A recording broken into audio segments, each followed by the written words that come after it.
A medieval tenant can wake on a day when the Lord may demand no field work and still begin it with both hands occupied. You are that tenant, in an English village on a high summer Sunday, trying to finish the animals before the church bell, while the cow observes no distinction between sacred time and breakfast. Let the room grow dim around you, and settle into whatever position asks the least of your shoulders. The house is barely light. A pail waits by the door. The fire is low, and someone in the next sleeping space turns beneath a blanket. Outside, the manor fields are still. Your own yard is not. You lift the latch, step into the cool morning, and begin the part of the holiday that has arrived before anyone has called it one. The first task is not imposed by a Reeves, a bailiff, or a steward. It comes from the stall, where the cow shifts her weight and makes the wooden partition complain. You set the pail beneath her and work by touch, while the yard slowly takes shape beyond the doorway. There is no need to imagine a clock on the wall. The bell will carry far enough when it comes, and the animal provides a schedule of her own. This difference matters. A customary tenant may owe labour on the Lord's demesne because the holding comes with services. That obligation is not the same thing as every task needed to keep a household alive. Today the first kind is suspended. The second has already begun. Milk strikes the bottom of the pail, thin at first, then steady. A child brings a small cloth to cover it. Your spouse checks the embers and adds a careful piece of wood. No one announces that the family is at work. These acts belong to the ordinary maintenance of the day, as familiar as fastening a shoe. By the time the pail is half full, the sky above the roof has paled. You have not crossed into the Lord's field. That is the freedom promised by Sunday, and it is already real. It simply arrives with warm milk on your fingers. You carry the covered pail inside and set it where an elbow will not find it. The fire needs coaxing, not celebration. A pot goes over the heat. Yesterday's bread is cut, and the smallest pieces are kept back, because food that can be used later is not improved by being admired now. Outside again, the hens have gathered at the threshold. They are quick to notice any opening, and entirely unmoved by the fact that the parish expects worship. You scatter feed, check the nesting place, and close the hurdle before their interest expands into the house. A pig noses the side of its pen. Water must be lifted. A tether must be checked. None of these jobs is exceptional, and that is the point. The holy day does not turn the household into a stage set. It changes which authority may claim your time. The manor's own fields lie beyond the lane. On another morning, a tenant bound by custom might be called to perform service there, depending on the terms of the holding and the customs of the manor. This morning there is no such call. The quiet beyond the hedge is not idleness. It is absence of command.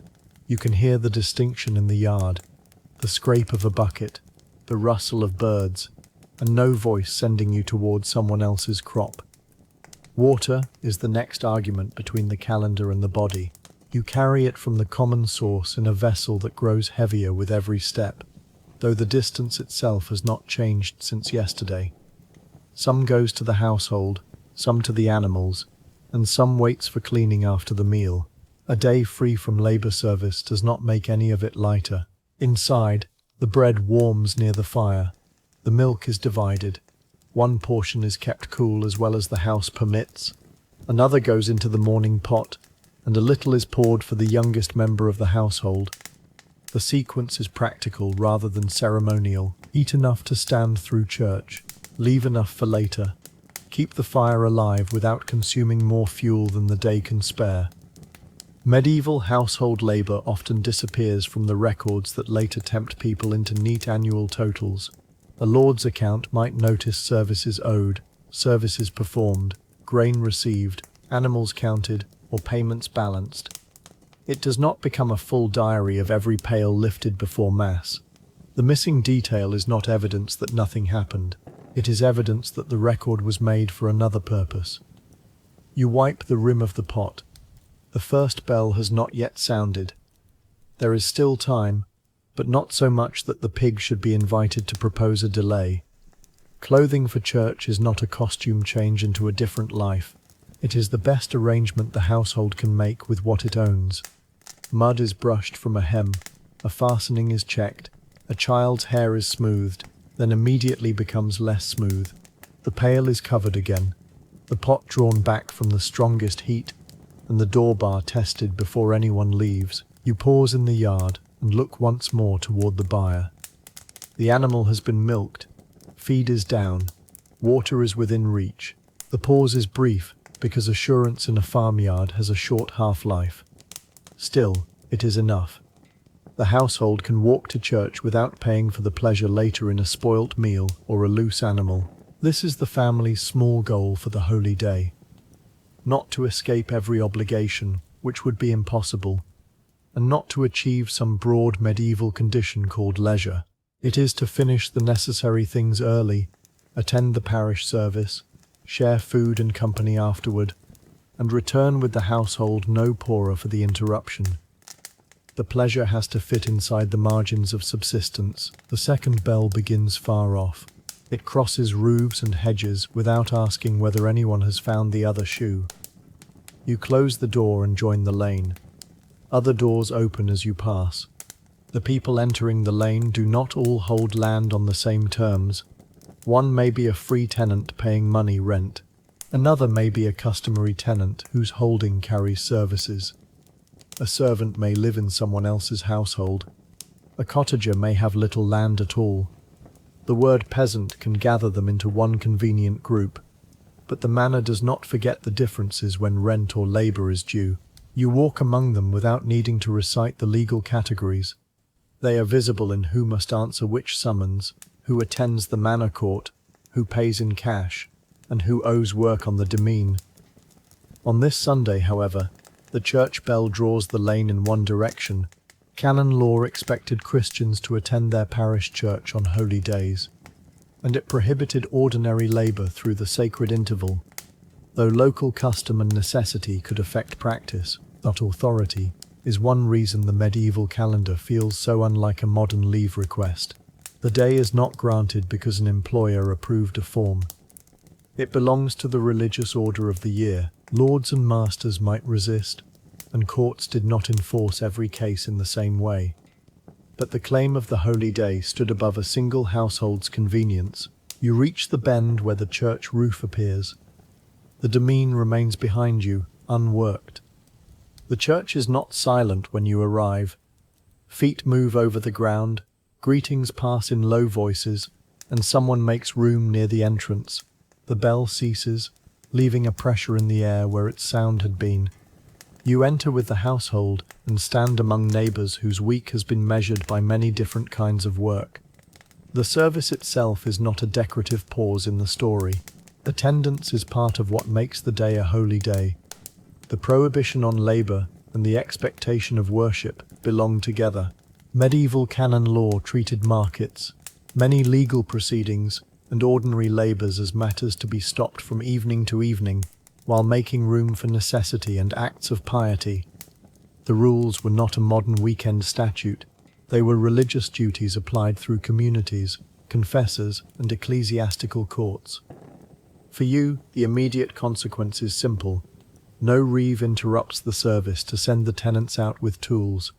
No line of workers forms for the Lord's crop. The household's morning labour has been for itself. Animal, hearth, water, food. The distinction is easy to miss in an annual number, and impossible to miss while standing here. A child leans briefly against your side. The room smells of wax, cloth, people, and the outside air carried in on them. The day has crossed from preparation into observance. When the service ends, no one vanishes into a category called leisure. People emerge into the churchyard and become neighbours again. News moves in short exchanges. A family asks after an animal. Someone has brought bread to share later. A young person waits at the edge of a gathering that may become a game if enough others agree on what the game is. The religious calendar could support processions, feasting, visiting, drinking, dancing, plays and games, though the form varied from place to place and feast to feast. It would be careless to assign every village, every custom. It is enough to notice that communal pleasure had recognized places in the year. A holy day could be socially full even when it was economically quiet. You do not have to purchase entrance to the churchyard. You do not lose a wage from a lord's field because that service was not meant to be demanded today. Yet the household still carries the morning's calculation. Bread shared now cannot be eaten later. Ale taken now must fit the means available. Enjoyment is real, and so is arithmetic. A neighbour passes a small cup. You take it, taste the ale, and return it. The amount is modest, the moment is not. For a little while, the bell has gathered people who otherwise meet while carrying, cutting, driving, digging, cooking, or waiting. The first real payoff of the day arrives almost without ceremony. By this hour, on an ordinary service day, the manna might have claimed a portion of your strength. Today it has not. The food in your hand is plain, the company familiar, and the time belongs to neither steward nor Reeves. That freedom is bounded, but it is not imaginary. You sit where the churchyard wall gives a little shelter. Bread is divided. A piece of cheese appears from another cloth. Someone has an onion. Nothing requires a banquet to count as a feast at household scale. The meal is better because it is shared, and because no overseer is measuring what should have been completed elsewhere. This is where the title's tempting answer begins. Medieval England did carry a dense calendar of Sundays and feasts, and on those days religious authority could protect people from labour demanded by masters or lords. That differs sharply from a holiday existing only at an employer's discretion. Yet the protection applies most clearly to commanded and market-facing work. It does not milk the cow, gather fuel, cook the bread, or keep the pig inside its pen. For this morning, the calendar has given exactly what it promised, though less than a modern phrase like day off may suggest. A ball made for rough village play passes across the open ground, and you step aside before it finds your ankle. The younger people take possession of the space with the confidence of those who have noticed that adults are eating. You remain near the wall, cup in hand, watching a game whose rules are understood mainly when someone objects. Only if these evenings genuinely do you good, you may quietly like or subscribe, and say where you are listening from and what hour it is there. Then the ball rolls back, and the afternoon continues. The aside changes nothing in the churchyard. A player retrieves the ball from a tuft of grass. Two neighbours dispute whether a boundary was crossed, not with anger, but with the solemnity available to any contest that has no written map. The household can stay because the essential morning work is done, and because no service is due on the demesne. The pleasure is not endless. You know when the animal will need attention again. The fire at home has been banked, not abolished. Still, the interval is wide enough for conversation, a second piece of bread, and the sight of people using daylight for something other than production. A holy day can be workless in one sense, busy in another, and pleasant in both. The game spreads and contracts across the grass. You do not need to join for it to alter the day. Watching is its own small release. A person who spends much of the week bent towards soil, animals, tools, or a hearth can stand upright and look beyond the next task. That change of posture is not captured by a tally of annual labour. Nearby, older neighbours trade recollections of other feast days. The calendar that orders their memories is liturgical as much as seasonal. Christmas, Easter, Pentecost, Saints' Days, Rogation Days, Ascension, All Saints, Martinmas, and many more divide the year into named observances. A surviving list prepared for the year 1200 gathers roughly 50 principal feasts, while local saints and diocesan practice could add variation. The list alone cannot tell you how completely each day was kept in every place. It cannot prove that every tenant was idle from dawn to dusk. It can show that religious observance was frequent, expected, and woven into the year's structure. Sundays arrive weekly. Larger seasons expand around them. Parish identity adds its own emphasis. A shout rises as the ball changes direction. You turn in time to see 3 players pursue it, and a 4th decide that pursuit is beneath his dignity until the ball comes nearer. The calendar may be solemn. Its afternoon consequences need not be.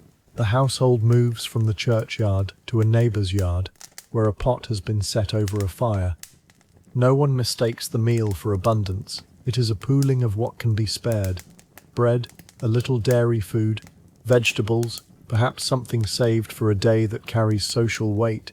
Medieval images and texts place food at the centre of both daily labour and leisure, from the chores that produce it to the meals that gather people around it. You help without turning the meal back into a workday. A vessel is steadied. A child is kept from the hottest side of the hearth. Someone cuts bread with care because equal pieces are easier than equal feelings. The labour is household labour, shared among people who will also eat. It does not answer a lord's summons. This distinction keeps returning because the popular comparison often erases it. A day can be protected from coerced service while remaining full of cooking, carrying, cleaning, feeding and care. Modern language tends to place all of that beneath the phrase time off, as though unpaid labour becomes weightless when no employer records it. The medieval record is even more selective. The pot is lifted. Steam carries a smell that draws the game closer to its end. You take a bowl, sit beside the household, and receive the day's second pleasure. Enough food, no journey to the demesne, and company that costs little beyond what everyone brought. Eating slows the village more effectively than any rule. Conversation becomes less urgent. The bowl warms your hands. Across the yard, tools remain where they were left the previous evening. Their stillness is visible evidence of the holy day, though it tells only part of the truth. The church's calendar did not operate as a list of identical vacation days. Easter moved. Local saints mattered differently by parish and diocese. The duration and manner of observance could be shaped by custom. Necessity might permit acts that were ordinarily forbidden. A fishing community could be allowed to fish for survival on a holy day, under conditions set by canon law. The principle was not that human need must lose to a printed square. It was that sacred time had a claim, and exceptions needed a reason. Your own exception is simpler. Animals require care. Food must be kept safe.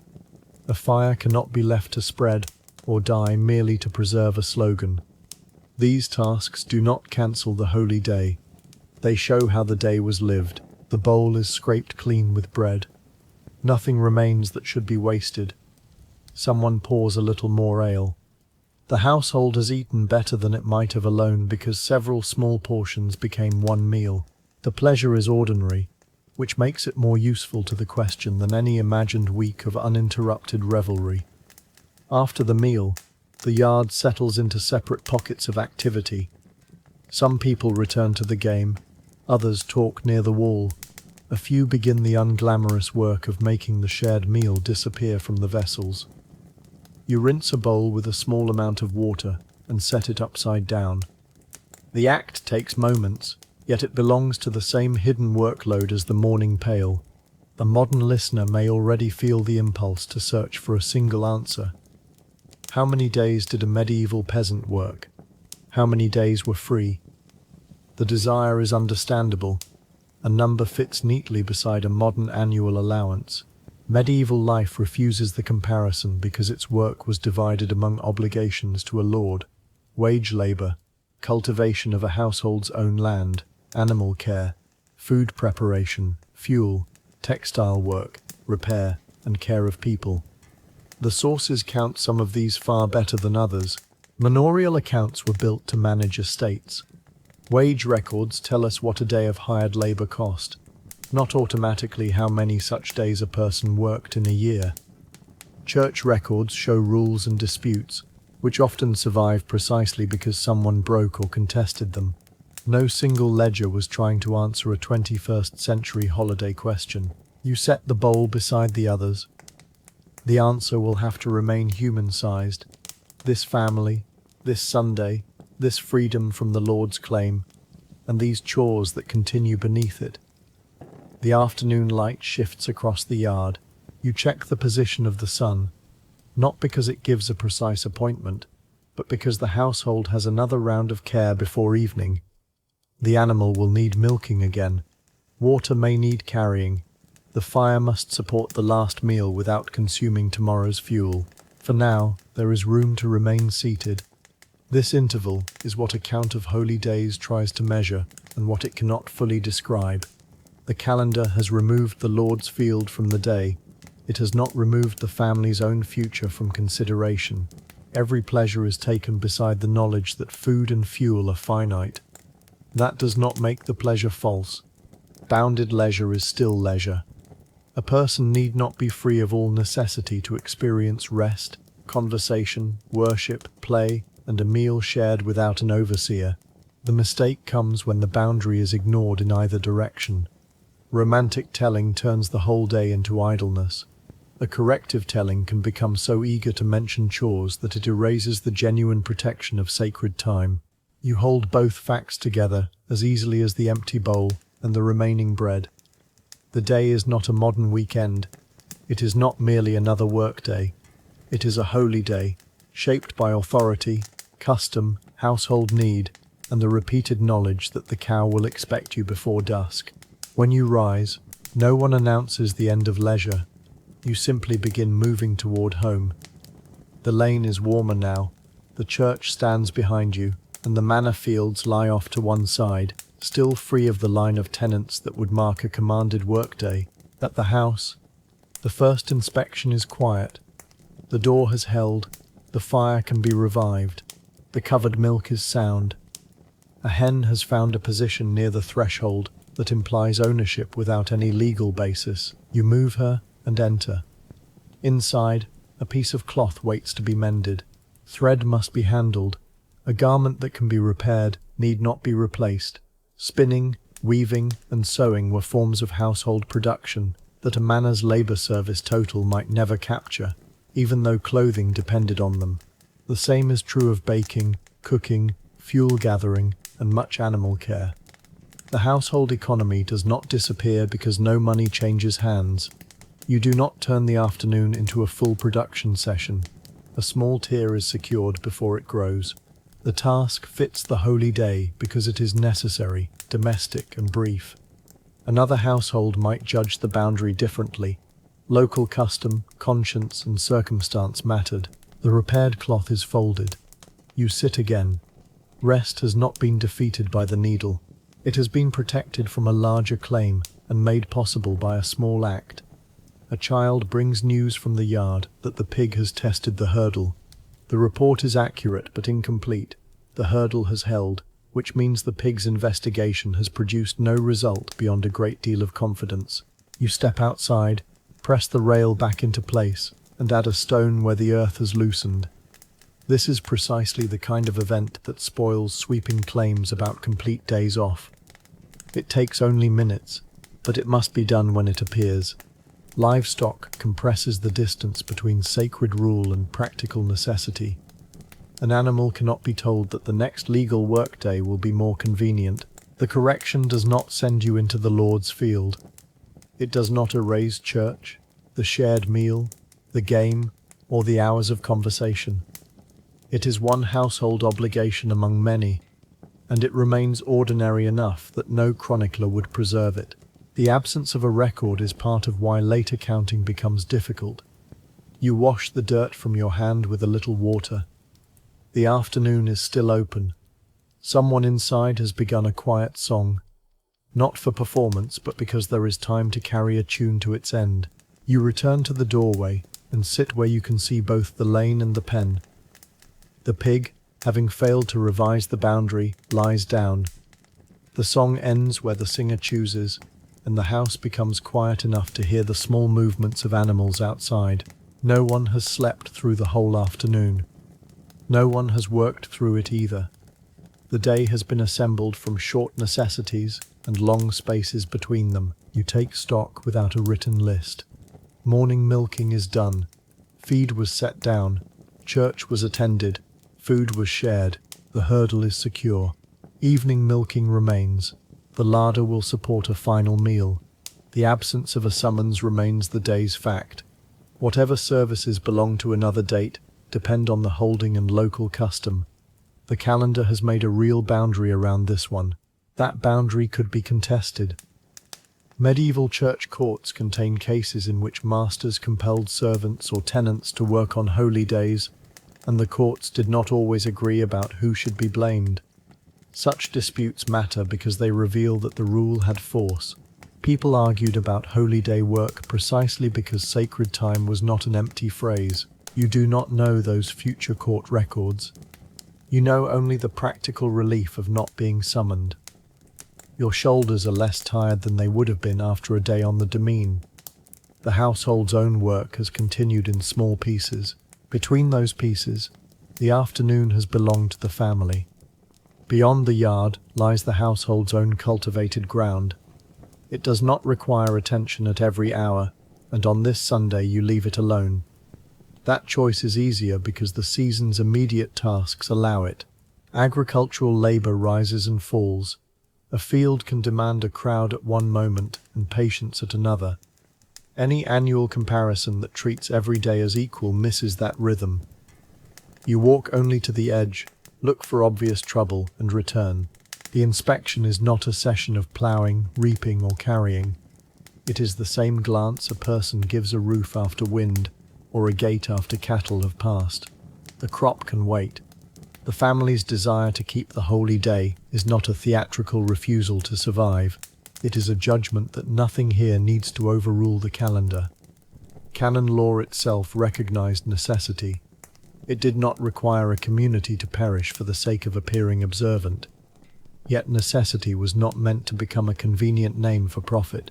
That is why church courts could take an interest when masters ordered people to cart hay, bind barley, carry grain, or work cloth on holy days. The plants move slightly in the warm air. You have seen enough. The field remains where it is, neither neglected nor worked. Back at the door, the family is still resting, and the hour has not been converted into a debt. The famous comparison begins by adding days. 52 Sundays form a large block before any feast is counted. Christmas extends through a season remembered as 12 days. Easter and Pentecost carry further observance. Saints' days appear throughout the year, some widely kept and others local in emphasis. One modern summary, drawing on Juliet Shaw, describes medieval English leisure as occupying about a third of the year, while openly noting that the writer is a historian of religion rather than medieval labour. The number is striking because the institutional source of the rest was striking. These days were not gathered from an employer's annual allowance. They belonged to a religious calendar that masters were expected to respect. Ecclesiastical courts could prosecute coercion. Parish practice put worship at the centre. Local custom shaped the details. Yet adding named days does not tell us how much total labour vanished. Some observances overlapped with Sundays. Some were kept more fully than others. Necessary work continued. Household production and care did not enter the count in the same way as service on a manor or paid day labour. You do not perform this arithmetic in the doorway. You feel its human version. The Sunday has removed one whole category of demand and left others in place.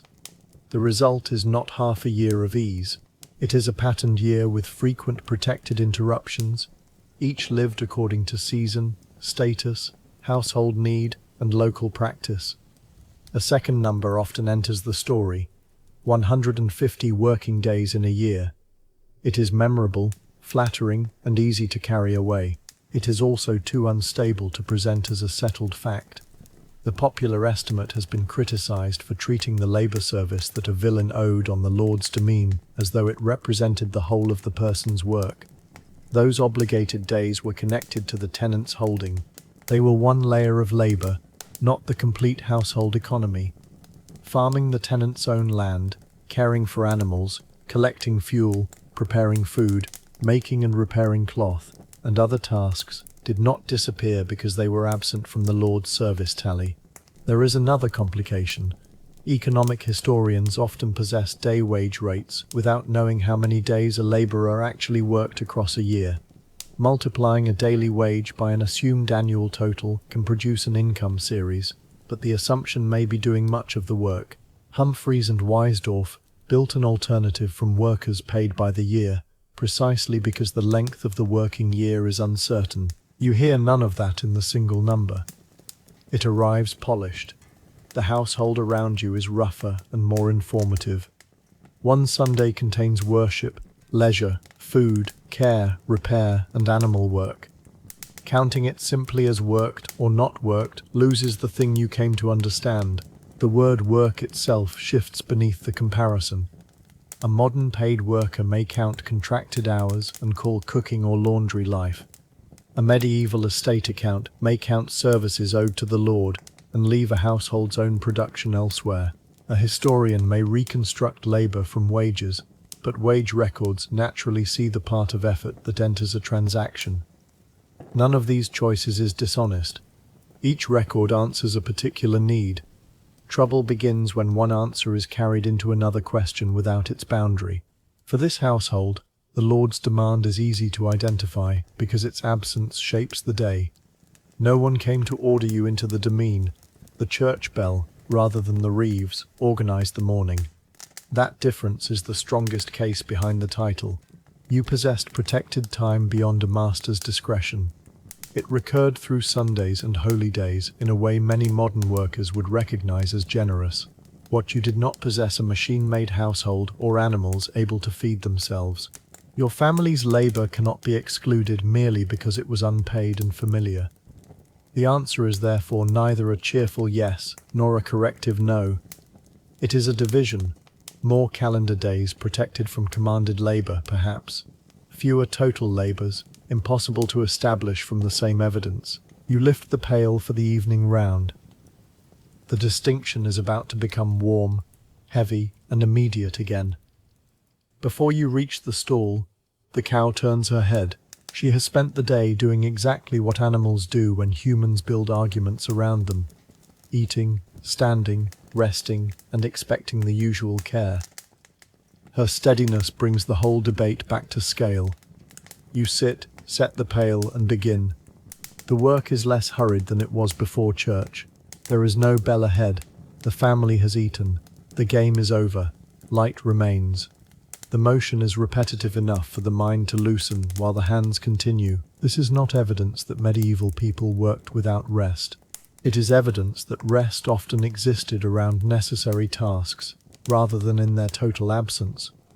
The household has enjoyed several hours of worship, company, food, and quiet. Evening care does not retroactively erase them, nor do those hours erase the care. When the pail fills, you rise with more effort than the morning required. The animal steps back. A child holds the door. Inside, the day's remaining meal can be made without haste. The Lord's field is still untouched by your labor. The title question can now be answered at the level where it is strongest. Did medieval peasants receive more days off? They had a far denser calendar of protected holy time than many modern workers. Did that mean they worked only on a small minority of days? The records do not support so simple a claim. The milk is strained and covered. Some will be used now, some later if it keeps. The household's last meal is assembled from what remains. No one has earned a wage during the day, yet the family has produced food, preserved clothing, maintained the yard, and kept its animals well. The phrase economic inactivity would be a strange description of the room. Status matters here too. A free tenant who paid money rent did not stand in the same relationship to lordly labour as a villain whose holding required services. A servant working for a master faced another structure of obedience. An urban artisan might lose income when a shop closed. The church calendar touched them all, but not in identical ways. That is why a single representative peasant must be handled carefully. You are not every rural person in medieval England. You are a plausible customary tenant within a general village setting, used to clarify one distinction. The family owes services on other days. Today, the holy day has protected you from those services. Household labor continues because the family depends on it. The pot thickens, bread is passed, A tired child leans against the table and is gently moved away from the hottest vessel. The scene contains no grand verdict about happiness, freedom, or quality of life. It contains a smaller result. This household Sunday was easier, more social, and more self-directed than an ordinary day of service. The evening meal is quieter than the one shared after church. There are fewer voices and no game beyond the door. The day's pleasure has not vanished. It has narrowed to food in familiar bowls and the knowledge that the largest obligation never arrived. You consider what the family paid for the holy day. Some fuel was used, food was shared, time was spent in worship and company. Necessary work was done at the edges. Nothing has been lost to a fine, a spoiled pail, an unfed animal, or a neglected summons. The modest goal set before the first bell has been met. This is an earned payoff rather than a romantic picture. The calendar did not feed the household. The household arranged itself so that sacred time could be kept. People rose early, did the chores, carried their responsibilities with them, and made space inside the day. The church's rule made that space more defensible against an external demand. You dip bread into the pot. Across the room, the repaired garment lies folded. Outside, the hurdle remains firm. These objects are not symbols added after the fact. They are the practical conditions that allowed the family to enjoy the holiday without paying for it tomorrow. The last light reaches the doorway. No one has been idle all day. No one has spent all day in the Lord's service. Both statements are true, and together they answer more than either could alone. After eating, you carry a little water to the pail and clean it before residue can sour. The task is brief. A household that depends on milk cannot treat the vessel as an object for tomorrow's problem. It is rinsed, wiped, and set where it will be ready at dawn. The movement closes the circle begun before the bell. Morning care made church possible. Evening care makes the next morning possible. Between them lay the part of the day that belonged to worship, company, play, and rest. The medieval year repeated this pattern in many forms. A larger feast might gather more people or carry a longer season. A local saint could matter strongly in one parish and little in another. A harvest emergency could press against the prohibition on work. A master might obey, negotiate, or violate the rule. The calendar was dense, but lived observance was not mechanically uniform. For this family, no exceptional event has occurred. That ordinariness is useful. The title is not answered by discovering a hidden paradise. It is answered by seeing how authority divided labor. The Lord's claim stopped. Household necessity did not. The family used the protected interval well. You place the clean pail upside down. A final drop runs along the rim and falls. The object is ready. So is the answer. The household prepares for sleep without turning the room into perfect stillness. A garment is laid near the place where it will be needed. Embers are arranged to preserve what heat can be preserved. The door is barred. One person checks the animals once more, not because trouble is expected, but because certainty is useful before darkness. You stand at the threshold and listen. The manor's demesne has received none of your labor today. The parish has received your presence. The household has received everything it needed. Those are three different accounts of the same hours. A modern holiday usually appears as a block in which paid work is suspended.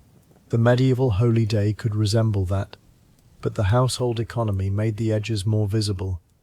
The day was less a sealed container of leisure than a protected clearing inside continuing life.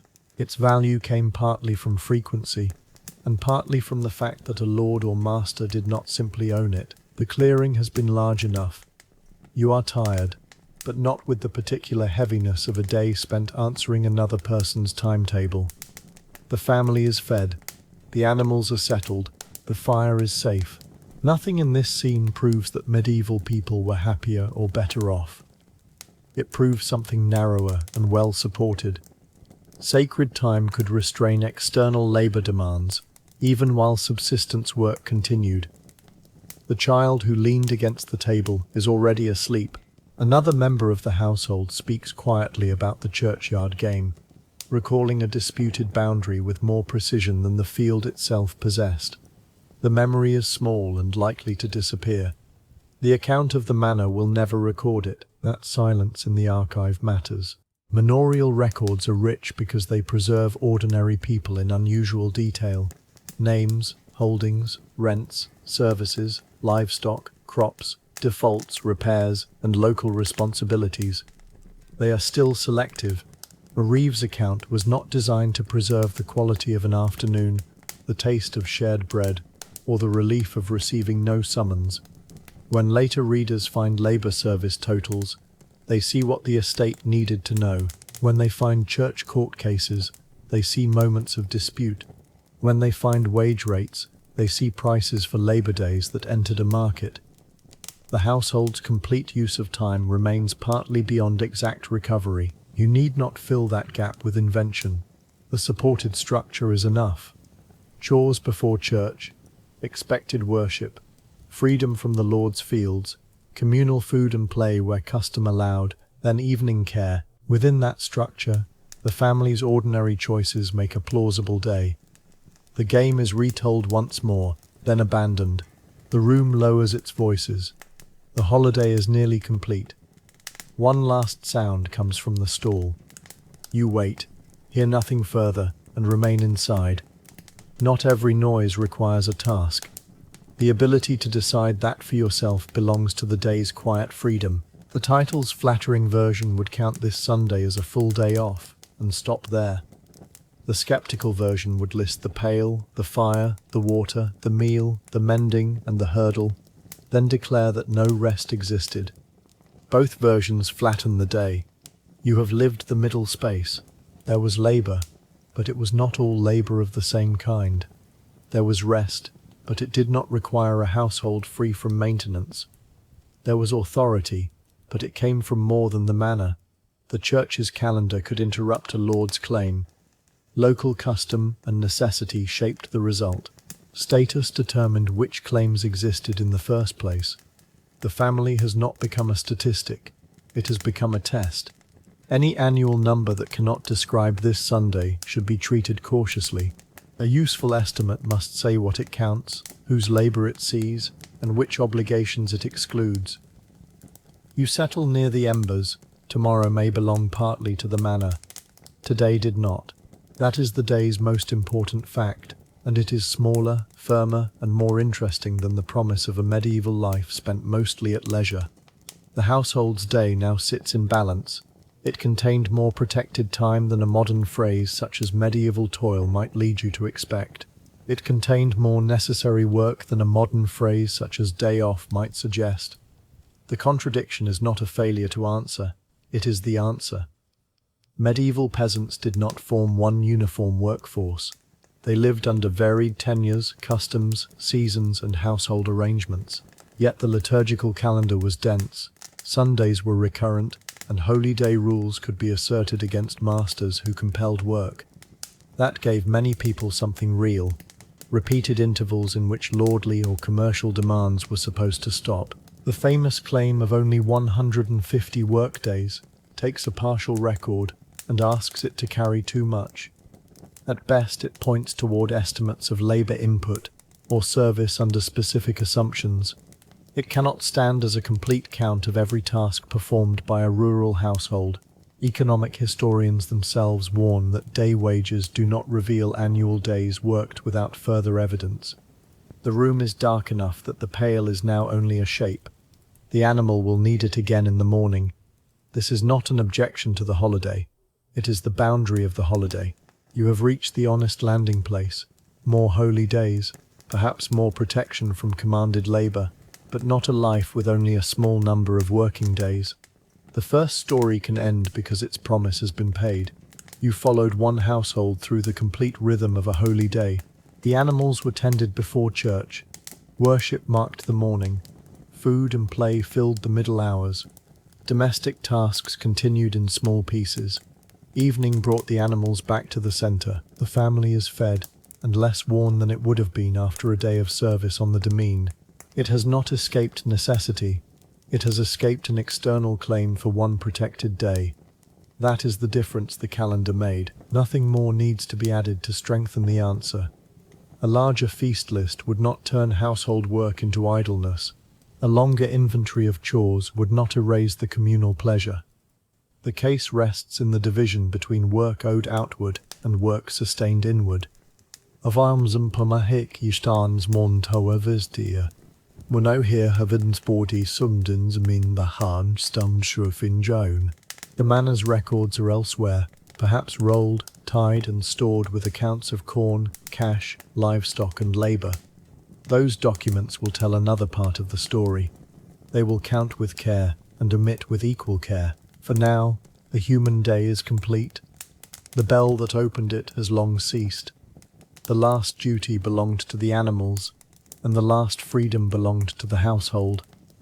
Before leaving the household, notice the order in which the day's facts arrived. The first fact was physical. The cow needed milking. The second was institutional. No labour was owed to the Lord on the holy day. The third was communal. Church, food and play used the protected interval. The fourth was historical. The records that survive see these parts unevenly. This order keeps the question honest. It begins with a person rather than a number. It lets the calendar make its genuine claim before the caveat arrives. It lets the caveat correct the claim without swallowing it. The answer is therefore not that medieval peasants had life better. It is not that every named feast produced complete leisure. It is not that 150 days can be written beside every tenant in every year. It is that sacred time occupied a large and powerful place in medieval life, and that the Church, not merely an employer, defined many of its boundaries. Inside those boundaries, households continued the work of survival. They also rested, worshipped, visited, ate, drank and played. Both sides belong to the same day. The embers shift. The household does not stir. The title story has done all it was asked to do. Elsewhere on the manor, another person prepares for a different morning. He is not beginning with a pail. He is beginning with a roll. The Reeve's work will not recreate the household you have just left. It will show why later readers are tempted by totals. A manor needed to know what came in, what went out, what was sown, what was harvested, what animals were born or lost, which tenants owed services, and whether those services were performed. The account could be meticulous without being complete in the way a modern labour historian might wish. This is not a flaw in the document. A tool should be judged by the job it was made to do. The Reeve's roll was made to manage a lord's estate, not to count every hour of human effort within every tenant's home. The transition is therefore from one truthful perspective to another. In the household, you saw tasks that no estate ledger needed to price. In the roll, you will see obligations that the estate could not afford to forget. The popular myth grows when one perspective is mistaken for the whole. The village remains the same kind of place, though no specific manor has been invented for it. The church bell, fields, animals, and households continue. In a room used for business, parchment is unrolled. The first hand on the roll does not write the word leisure. It records a charge, a payment, a quantity, a service, a balance. The language is practical because the estate is practical. Corn must be accounted for, livestock must be counted, cash must be traced, labour due must be compared with labour performed. The household's Sunday appears mostly by absence. No service is entered for a day when service was not owed. No line explains that the tenant still milked a cow, fed a pig, shared bread, watched a game, and cleaned the pail. The roll does not deny those acts. It has no reason to mention them. This is how a modern claim can begin from a genuine record and still travel too far. Count the days entered as labour for the Lord, and a small total may emerge. Call that total the peasant's entire working year, and the meaning has changed without the parchment changing at all. The Reeve bends toward the account. His ordinary goal is modest and difficult. Make the manor's year add up well enough that the steward can see what is owed, what has been received, and what remains unsettled. The churchyard has gone quiet. The family is asleep. The roll waits under his hand, ready to count someone else's labour with exceptional care. You are now beside the Reeve, the manor's working foreman, as morning light reaches a table and reveals the uneven surface of the roll. He is not a neutral observer outside village life. He is part of the manor's machinery, and often part of its community, expected to know fields, tenants, animals, stores, and services well enough to translate a year of movement into an account. The roll opens with no grand theory of work. It opens with responsibility. Figures will be checked, grain will be balanced, animals will be traced from one season to the next. Labour owed by customary tenants will be set beside labour performed, remitted, exchanged, or still due according to local practice. You follow his finger down a line. The marks are not a diary. They are evidence shaped by administration that makes them valuable and dangerous in equal measure. Valuable because ordinary tenants and their obligations enter the record. Dangerous because a later reader may assume that whatever the roll does not count did not happen. The Reeve's goal is immediate. Prepare a clear account for review by the steward. A missing service is not an abstract problem. It may require an explanation, a payment, a correction, or an entry carried forward. He reaches for the next section, where cash received and cash spent begin the estate's own version of the year. The cash account comes first, because money can be charged and discharged with an elegance that mud rarely achieves. Rents received, payments made, sales recorded, expenses allowed, each belongs in its place. The Reeve reads the figures slowly, not because medieval people lacked arithmetic, but because a mistake carried into the final balance could return as a personal problem. You watch him compare one entry with another. Some tenants pay money, others hold land under customs that require services or produce. The manor contains several forms of obligation at once. A freeholder may pay rent without owing the same labour as a villein. A customary tenant's holding may be defined by service. Commutation can replace a service with money, moving an obligation from the field into the cash column. This movement matters for any later count of working days. If a service is commuted, the roll may show money where another year showed labour. The tenant's own workload has not necessarily fallen by the same amount. Cash must be found somehow, perhaps through produce, craft, or wage work. The document records the manor's receipt, not the entire chain of effort behind it. The Reeves checks the total again. His account is precise within its purpose. The challenge is to keep that purpose visible when the numbers leave the table and enter a modern argument. Next comes corn. The account may distinguish what was received, sown, sold, consumed, or left in store. A field's work becomes quantities after the harvest, but the quantities still carry traces of human action. Seed was carried, ground was prepared, crops were cut, bound, moved, threshed, and measured. Some labour came from hired workers, some from tenants performing services, and some from arrangements that varied by manner and season. You do not need to invent a universal schedule. The records themselves warn against it. Manorial custom determined what a tenant owed. A service attached to one holding might not match the obligation of another. The Reeve's task was local. His role answered for this estate under its own rules. He taps a figure beside the grain account and looks toward a storehouse. The number must correspond to something physical. If it does not, the explanation may involve loss, consumption, sale, seed, poor recording, or an error that nobody wishes to own. For the working year debate, the corn section shows why estate records can be detailed without measuring all labour equally. Work on the demesne matters, because it produces the Lord's grain.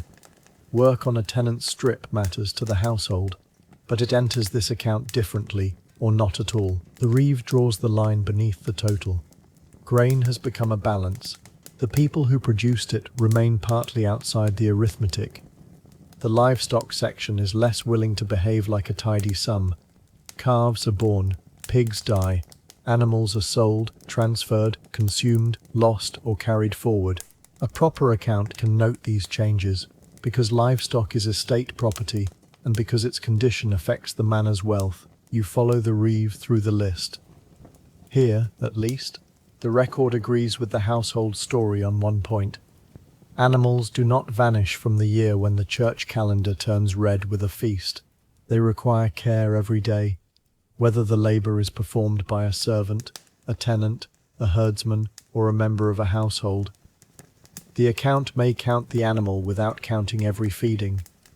It can record a calf born and remain silent about the nights of attention surrounding it. It can record a pig lost and not preserve every repaired hurdle that prevented another loss. Administrative evidence is often strongest at the point where property changes. The Reeve pauses over a discrepancy. One number has been written, then corrected. The correction is small, but it prevents an animal from appearing twice in the final balance, which would be a remarkable achievement for the animal, and an unfortunate one for the Reeve. He moves on. The page has captured livestock as value. Daily care remains the constant pressure beneath the entries. Now the labour services appear. This is the section from which a tempting modern story can be built. The manor needs to know which customary tenants owe work, what kind of work is due under local custom, and whether it has been performed. The entries may be connected to holdings rather than to a modern employment contract. Mir, vemand, mir, monams, nana, mir num, mir num. The service is part of the tenant's relationship to the land. In the blunt language of the later rebuttal, labour on the lord's demesne functioned as a kind of rent for the tenant's own holding. That is why counting those days does not count the labour spent cultivating the tenant's land. The distinction is not subtle on the manor. The lord's crop and the household's crop occupy different claims, even when the same person works both. The role focuses on the first, because the estate must protect its income. A service recorded as performed tells you that a tenant worked for the lord. A blank may mean the service was not due, was excused, was commuted, was missed, was recorded elsewhere, or was lost from the surviving account. It does not automatically mean the person rested. The Reeve does not need to solve that historical puzzle. He needs to make the obligation legible to the steward. His pen lowers to the next line. The roles categories are not designed around the word employee. The manor knows tenants, freeholders, customary holders, servants, officials, hired labourers, and others whose rights and duties differ. The Reeve himself may stand between lord and village, responsible upward for the account and outward for organising work. You hear the vocabulary in the room. Demesne means the property held by the lord or lady.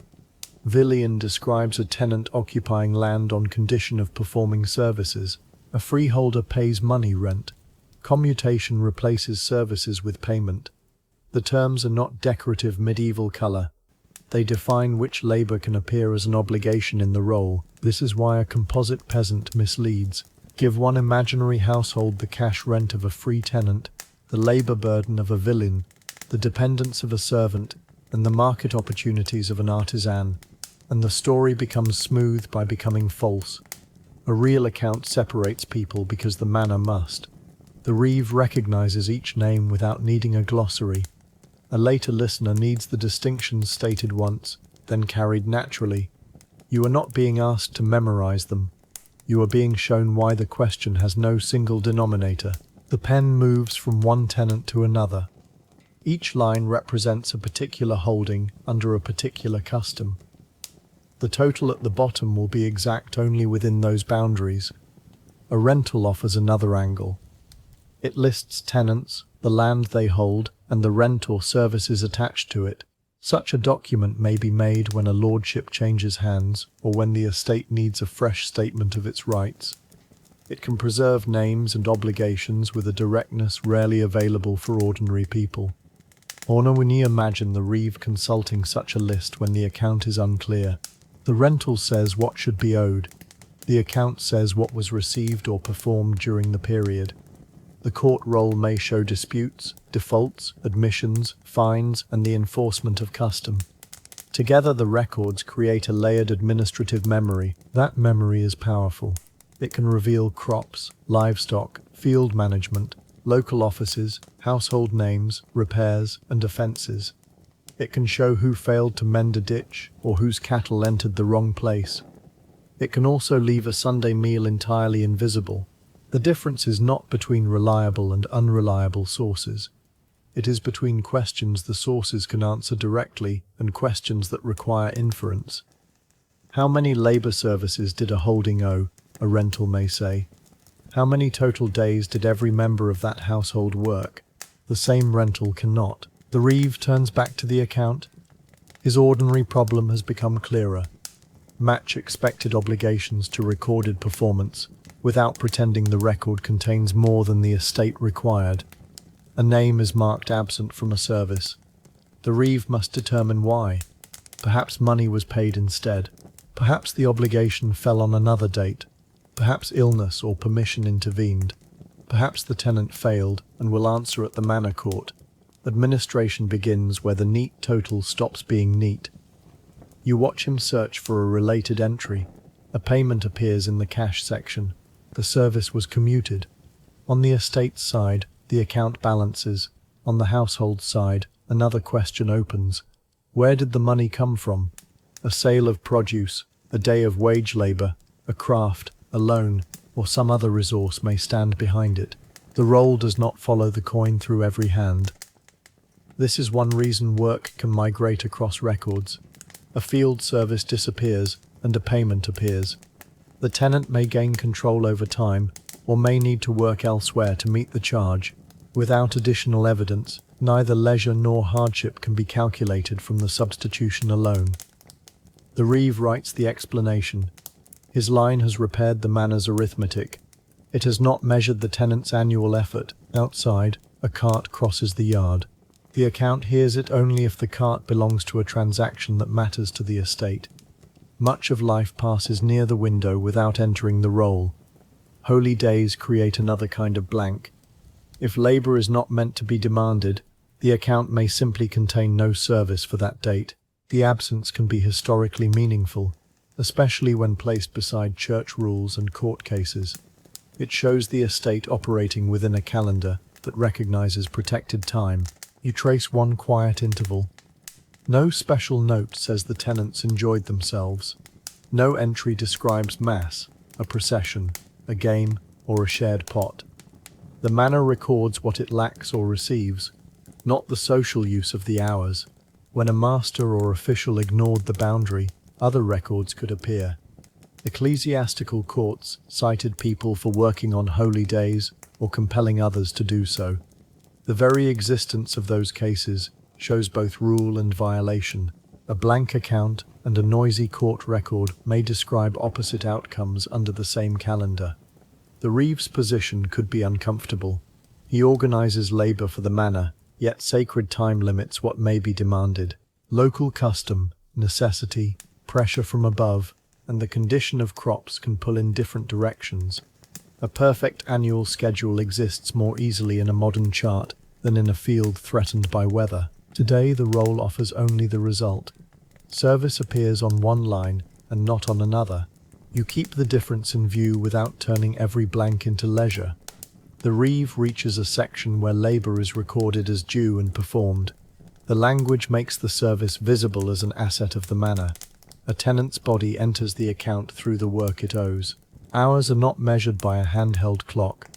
Obligation is identified by task, custom, attendance, or outcome.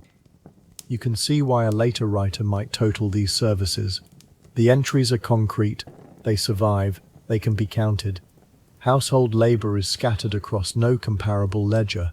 The historian naturally begins with what can be seen. The danger lies in the next step. A total of demean services becomes a total of work. A partial measure becomes a complete year. The number then circulates because it offers a satisfying reversal. Medieval peasants worked less than modern people.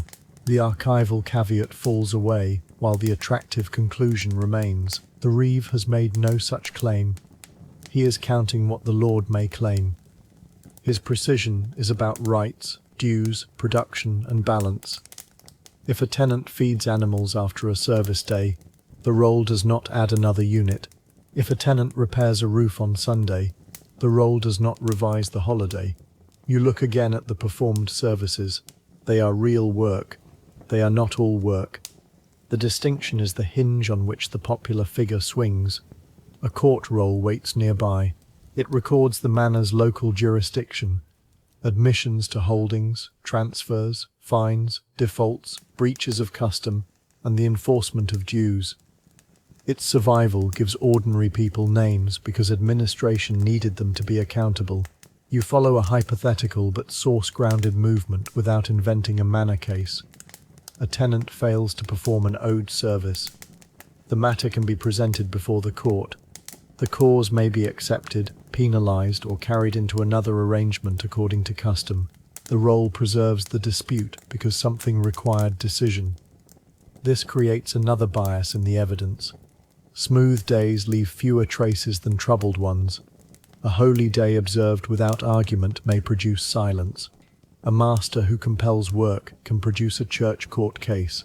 A tenant who misses service can produce a manor court entry. Conflict is easier to find than contentment. The Reeve knows this in practical terms. He wants fewer unexplained defaults, not richer material for future historians. Every anomaly creates more writing. He checks the labour list against the court notes. One absence has already been settled. Another remains open. The account cannot close until the reason is known. The larger lesson stays quiet beneath his work. Records are not windows of equal glass. They are tools placed where institutions needed to see. By midday, the Reeve has moved through cash, corn, livestock, and labour. The standard order of the account has given the estate a shape. Income on one side, expenditure on the other, seed and harvest balanced, animals carried forward, services listed, implements noted, land described. You might expect such detail to produce certainty about the medieval working year. Instead, it reveals why certainty is difficult. The account measures the manor's system, not the total labour of every person touching it. It can be excellent evidence for estate management, and incomplete evidence for annual human effort. This is not unusual in history. A source becomes strongest when used close to its original purpose. Move farther away, and inference must be marked. The Reeve's role can support a story about obligations, records, commutation, and institutional control. It cannot by itself support a universal claim that peasants worked a fixed number of days. The Reeve leans back, flexes his fingers, and reviews the balances. His morning has been spent counting work, rather than performing the field tasks being counted. The distinction would be satisfying if the account were not still unfinished. One section remains. The final balance must carry every earlier correction. You sit with him as the separate parts of the year are drawn toward one number. The final balance is where the role becomes most persuasive. Separate entries resolve into a sum. The page gives an impression of completion, because the estate needs completion. A steward cannot review a cloud of possibilities. He needs charges, allowances, arrears, and a result. Watch the Reeve carry a figure forward. Each transfer is a moment where an error could grow. He checks the earlier correction in the livestock account and the payment substituted for labour. The arithmetic holds. The modern annual work estimate often performs a similar compression. Daily wages are multiplied by assumed days, or annual earnings are compared with day rates to infer a working year. These methods can be useful. They also depend on assumptions about comparability, employment, in-kind benefits, and the relationship between annual and casual labour. Humphreys and Weisdorf begin from the problem rather than hiding it. Historians have often inferred annual incomes from day wages without knowing how many days day labourers worked. Their alternative use is workers paid by the year. The result challenges older medieval income estimates and suggests a shorter medieval market working year than some conventional assumptions, but it still does not turn every household task into a counted workday. The Reeves total is ready for the steward. The historical total remains conditional. Suppose the popular 150-day figure is placed beside this roll. The careful response is not to laugh it away. Some economic reconstructions do suggest fewer than 150 days of labour input in parts of the medieval period under particular methods. The careful response is to ask what kind of labour the figure represents. You return to the household from the first story. Its Sunday contained no demi-service and might not count as a market workday. It still contained milking, feeding, carrying, cooking, cleaning, mending, and care. Those tasks supported life and production without necessarily appearing as annual wage labour. The Adam Smith Institute rebuttal attacks the popular version by emphasizing exactly this gap. Its tone is sharper than this quiet account requires, but its central distinction is useful. Labour service owed to a lord is not a peasant household's total workload. The Humphreys and Weisdorf study adds a separate warning. Even when historians use wage data, the number of days actually worked is not directly known and must be inferred. The spread of estimates is therefore not surprising. The Reeve ties a temporary cord around the roll.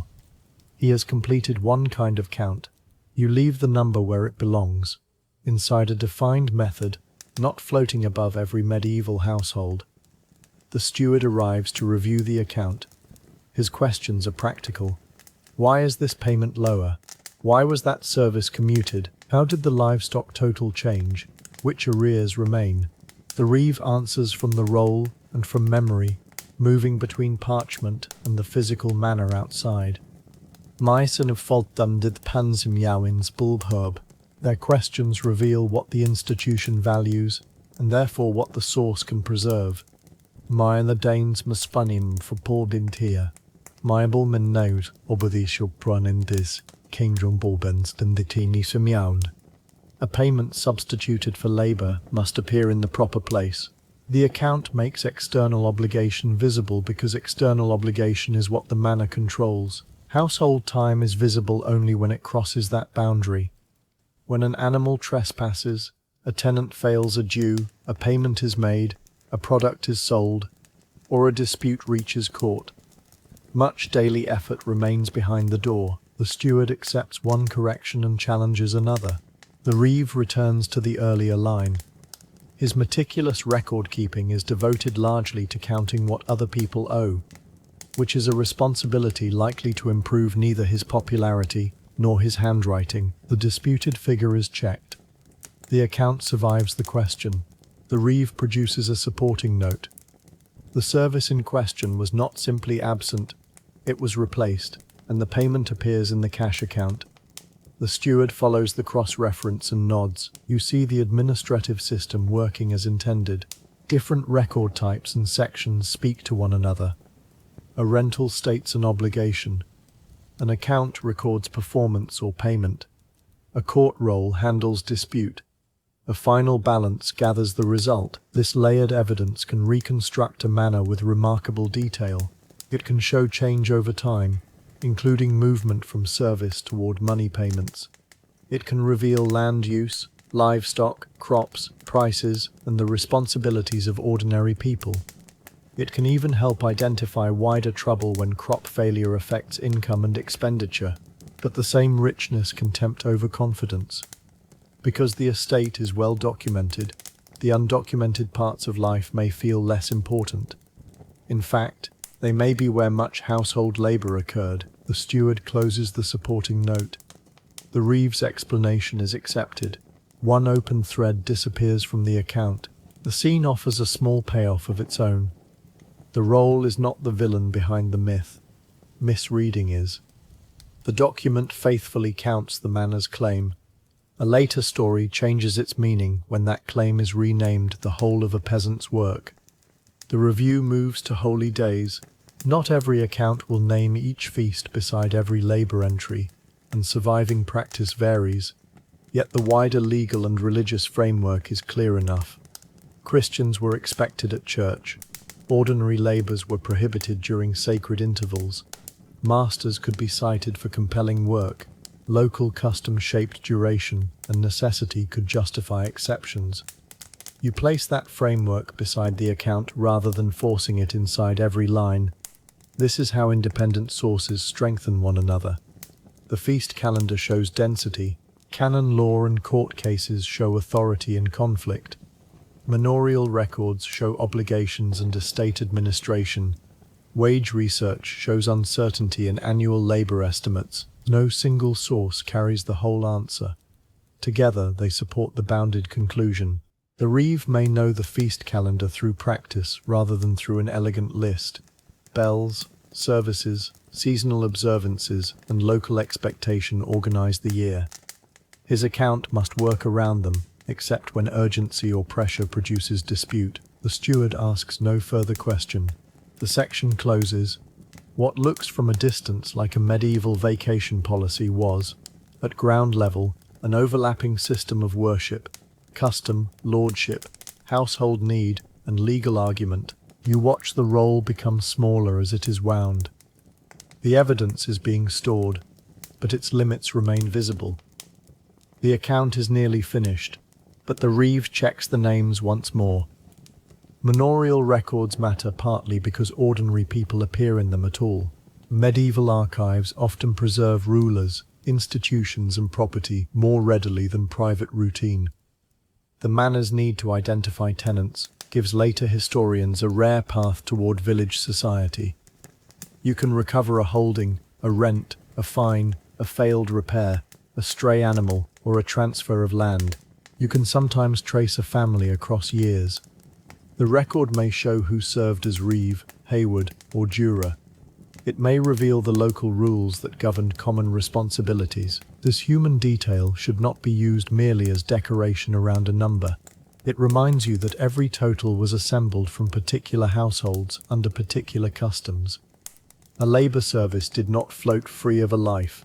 It took someone away from another task or provided the price of holding land, depending on how the relationship is viewed. The Reeve's own name might survive because he signed or answered for the account. His fatigue will not. The steward's questions may be inferred from corrections, but his tone disappears.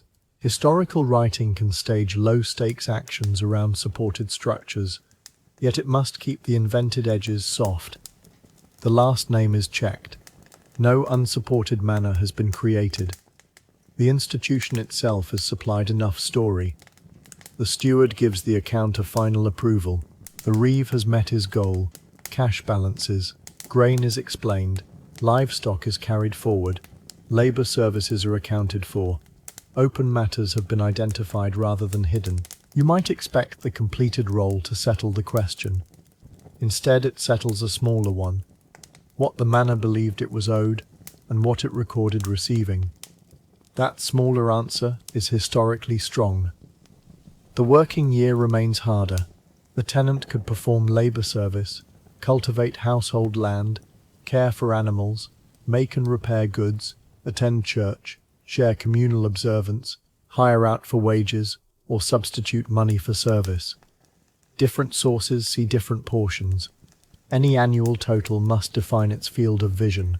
The popular claim becomes useful when it opens the archive, rather than closing the debate. Why does 150 appear? Because some estimates concern market labor or lordly service. Why is it contested? Because total workload includes labor beyond those categories, and because annual days worked are not directly known from day wage rates. The Reeve places the roll on the table. It contains no deception. It has simply finished its own task. Outside, a bell sounds across the manor. The account cannot tell whether someone pauses to listen. You can. The roll is tied and labelled for storage. Its physical closure gives the story a natural bridge. The future reader may open it under different light, searching for labour, tenure, prices, crops, or names. Each question will reveal some features and leave others dim. You remain for a moment with the Reeve after the steward departs. The room is less tense. A corrected total no longer threatens to return as accusation. The account has become an object, rather than an active problem. The humour of the situation is gentle and nearly finished. An entire manor has moved through weather, worship, harvest, births, losses, bargains and chores. And the final victory is that the columns agree. Administration prefers a balanced line to a balanced life, because the first can be written down. The Reeve clears the table. He has counted services, not souls, and certainly not every effort made behind every door. That limitation preserves the title story rather than contradicting it. Meester. The next story will move from the manor's account to the church's calendar. The roll showed which obligations were claimed.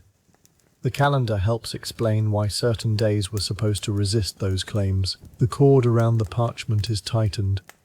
The year's labour has been reduced to a manageable roll, and the unrecorded remainder continues outside. Before the room is left, one final distinction settles into place. The manor's account is institutional memory. The feast calendar is institutional time. One records claims and outcomes. The other names interruptions, observances, and sacred seasons.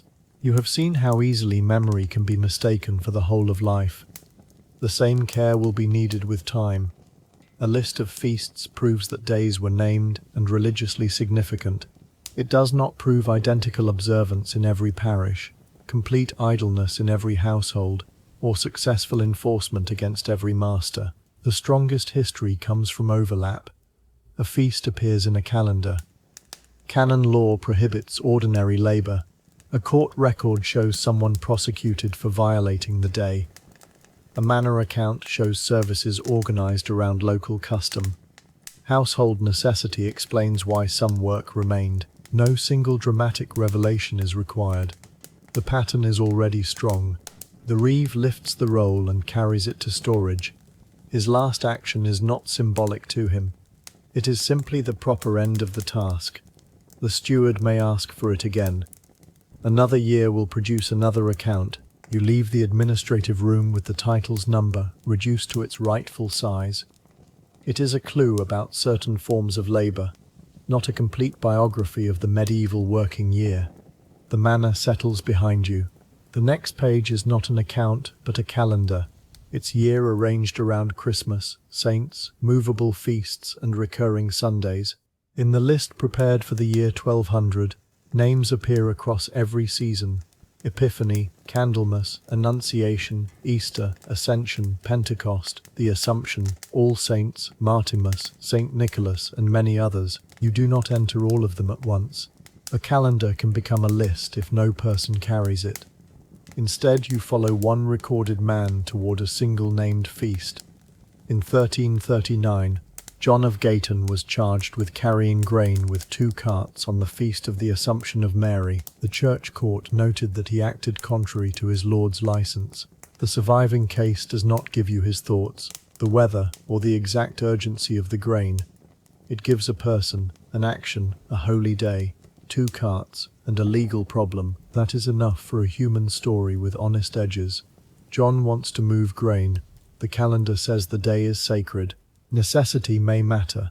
Permission matters. The court will later preserve the collision. The account roll is closed. 2 carts begin to move. You walk beside John of Gayton as the carts take the first uneven stretch of road. The feast is the Assumption of Mary, a major observance placed on the 15th of August in the English calendar list for 1200. The court case lies more than a century later, but the feast remains named and recognizable.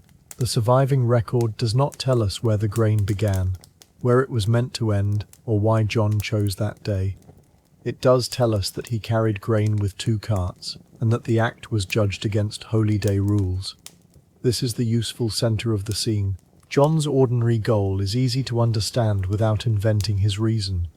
Complete the carriage of grain. The friction is equally clear. Ordinary labour and transport were restricted on holy days. Christians were expected at church, and his Lord had not licensed this work. You keep close to what the source supports. There may have been urgency. There may have been convenience. Necessity could sometimes justify holy day labour, but no surviving sentence gives John that defence. The carts therefore move under uncertainty, not under a story supplied for him. Their wheels press into the road. Grain shifts behind them. Ahead stands a day whose religious claim is public enough to become a legal charge. The calendar around John is crowded. In the surviving year 1200 list, summer alone carries St. Barnabas, St. John the Baptist, Saints Peter and Paul, St. Margaret, St. Mary Magdalene, St. James, St. Lawrence, the Assumption, St. Bartholomew, and the beheading of St. John the Baptist. The names do not all guarantee equal observance, but they make the religious density visible. You can imagine the practical problem for anyone organizing labor. A feast may interrupt a useful day, another may fall near seasonal pressure. Easter moves, local saints add further variation. The year refuses to arrange itself for the convenience of a harvest schedule, which may be the calendar's least negotiable personal quality. That is the final dry comparison of this story. From here the account quiets. John's carts continue. A named feast is not merely ink.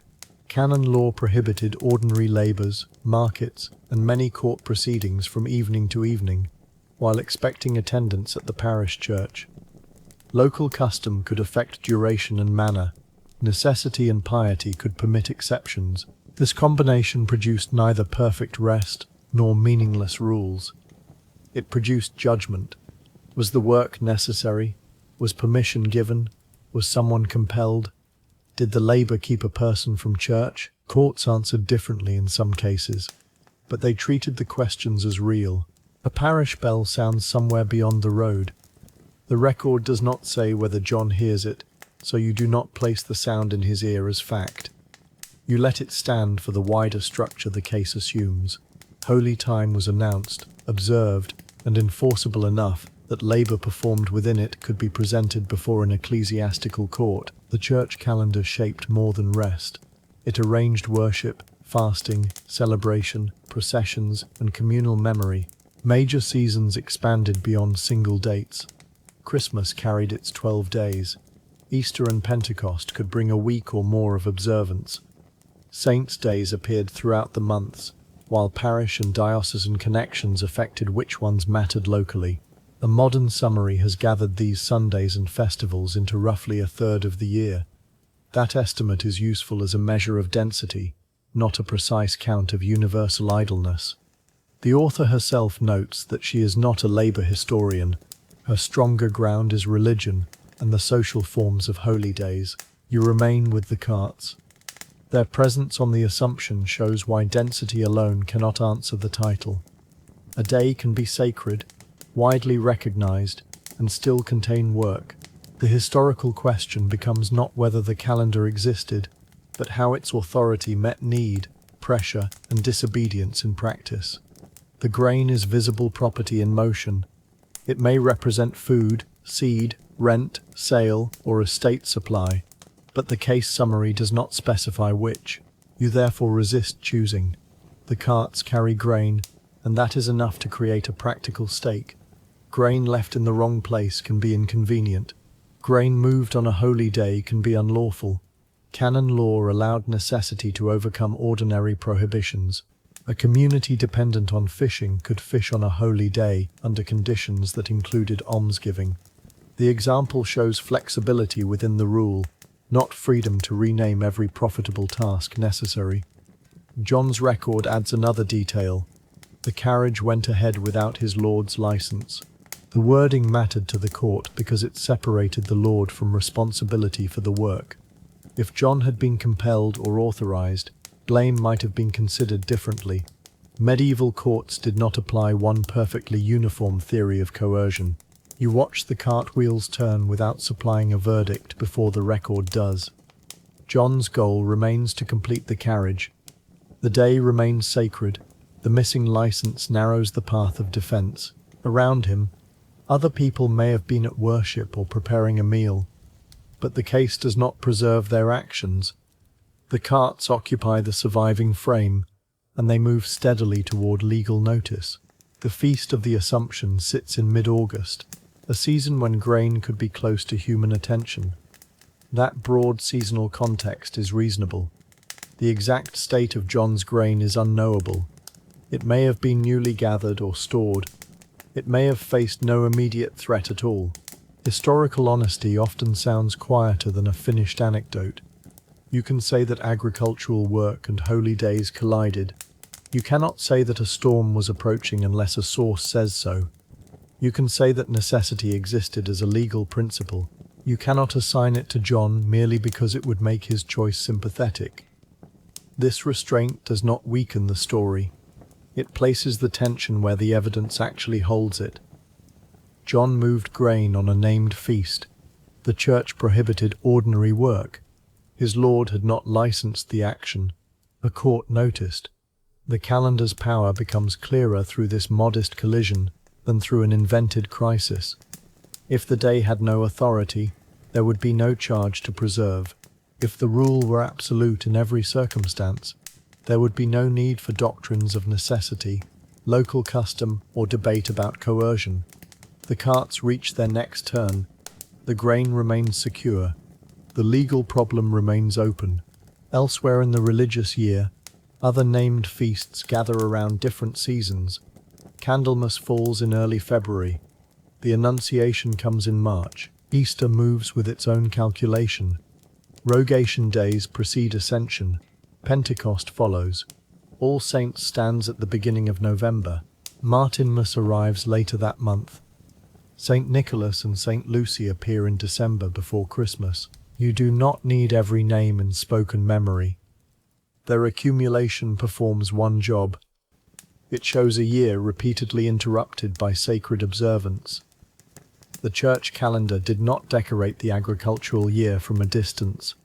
It crossed it. Medieval manuscript calendars often paired months with seasonal labors such as pruning, reaping, sowing, feasting, or warming by the fire. The visual tradition holds work and celebration on neighboring pages. The year is both liturgical and practical. John's Assumption Day carriage stands inside that double order. Grain belongs to the seasonal economy. The feast belongs to sacred time. Neither can simply ignore the other. The court's later intervention does not tell us that every person rested. It tells us that working on the feast could require explanation and could attract sanction. That is stronger than a romantic picture and narrower than a universal rule. You keep walking until the calendar names recede and the two carts are again the main image. Wheels, load, road, and a day that has been set apart. At the parish church, observance would centre on worship. Beyond it, holy days could support visiting, food, drink, games, dancing, plays, and processions, depending on community and occasion. The sources do not give John a specific festival scene, so you do not place him inside one. You let the contrast remain nearby.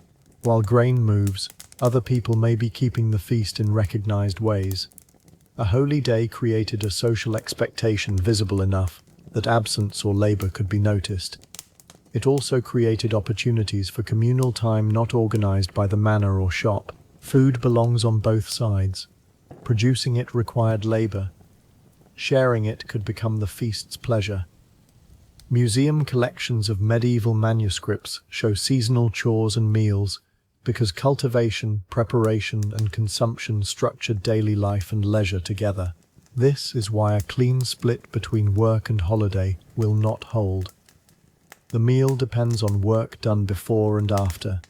The work may pause because the meal and service matter. A cart can violate sacred time while carrying the very grain that supports future observance. John's action is not mocked or dramatized. He moves what he chose to move. The institution responds. Between them lies the practical ambiguity of a year in which every holy day had to be lived through material needs. The carts stop. The source does not say why or where, so the pause remains merely part of moving a load. A wheel may need checking. An animal may need breath. A gate may need opening. These are plausible, low-stakes actions, not claims about the recorded case. You use the pause to notice how authority is divided. The church claims the day. The Lord controls certain labor and can grant or withhold license. John controls his immediate decision, though his social and legal position is not fully given. The court will later judge the act through rules that consider work, permission and responsibility. Holy day law was especially concerned with coercion in unequal relationships. Masters could be prosecuted for forcing servants to work or miss church. Courts differed over whether the servant should also be blamed. Wives and children could likewise be treated as dependents, whose coercion shifted responsibility toward the household head. John's case is framed differently. The record emphasizes that he lacked his lord's license, helping remove the lord from liability. It does not present John as a servant compelled against his will. The distinction matters because a careful account cannot turn every worker into a villain or every lord into the same kind of master. Medieval status was particular. The court's wording gives only enough to assign this action to John. The carts move again. The holy day could be compressed in practice without being cancelled in principle. Local custom determined how long some observances lasted and how communities kept them. Necessity could allow work that would otherwise be prohibited. Pressure from masters could produce violation. Seasonal urgency could push people toward a decision that later required defense. You should therefore avoid an image of the entire countryside freezing on every feast. Markets, courts, labor, and worship were governed by rules, but enforcement was uneven and human need remained active. The calendar established a presumption of rest and worship, not a magical suspension of material life. The strongest proof of that presumption lies in cases. At Harwell, a priest objected when a powerful harvester ordered tenants to cart hay on a Sunday and encouraged the archdeacon to punish both the official and the workers. In Salisbury in 1394, cloth workers and masters were cited over holy day labour. At Hartlebury, people were cited for carting hay on St. Anne's feast and binding barley on Sunday. These examples come from different places and years. They are not one composite event. Together they show repeated conflict around the same boundary. John's two carts join that pattern without becoming identical to it. Sacred time was real enough to be broken. The road opens toward settlement. John's carriage is nearly complete, though the record does not preserve the moment of delivery. You allow the goal to resolve at the simplest level. The grain reaches the intended end of its journey. The consequence arrives later. An ecclesiastical court charges John for carrying grain with two carts on the assumption, contrary to his lord's license. The wording gives no sentence or penance in the summary available here. You do not invent one. The court's notice is payoff enough. John completed the practical task and failed the calendar's legal test. The two outcomes can coexist. Grain moved. Sacred time was violated in the court's view. The Lord's lack of permission was stated. This is the opposite of a modern holiday existing only at the discretion of an employer. The Lord's license could matter, yet the underlying prohibition came from church law. A master could not simply define a holy day out of existence without possible ecclesiastical consequences. The case also prevents the opposite exaggeration. The prohibition did not stop every cart. It had to be taught, observed, negotiated, and enforced among people with reasons of their own. You watch the load come to rest. John's ordinary goal is complete. The historical question has earned its answer. The calendar governed work, but practice remained contested.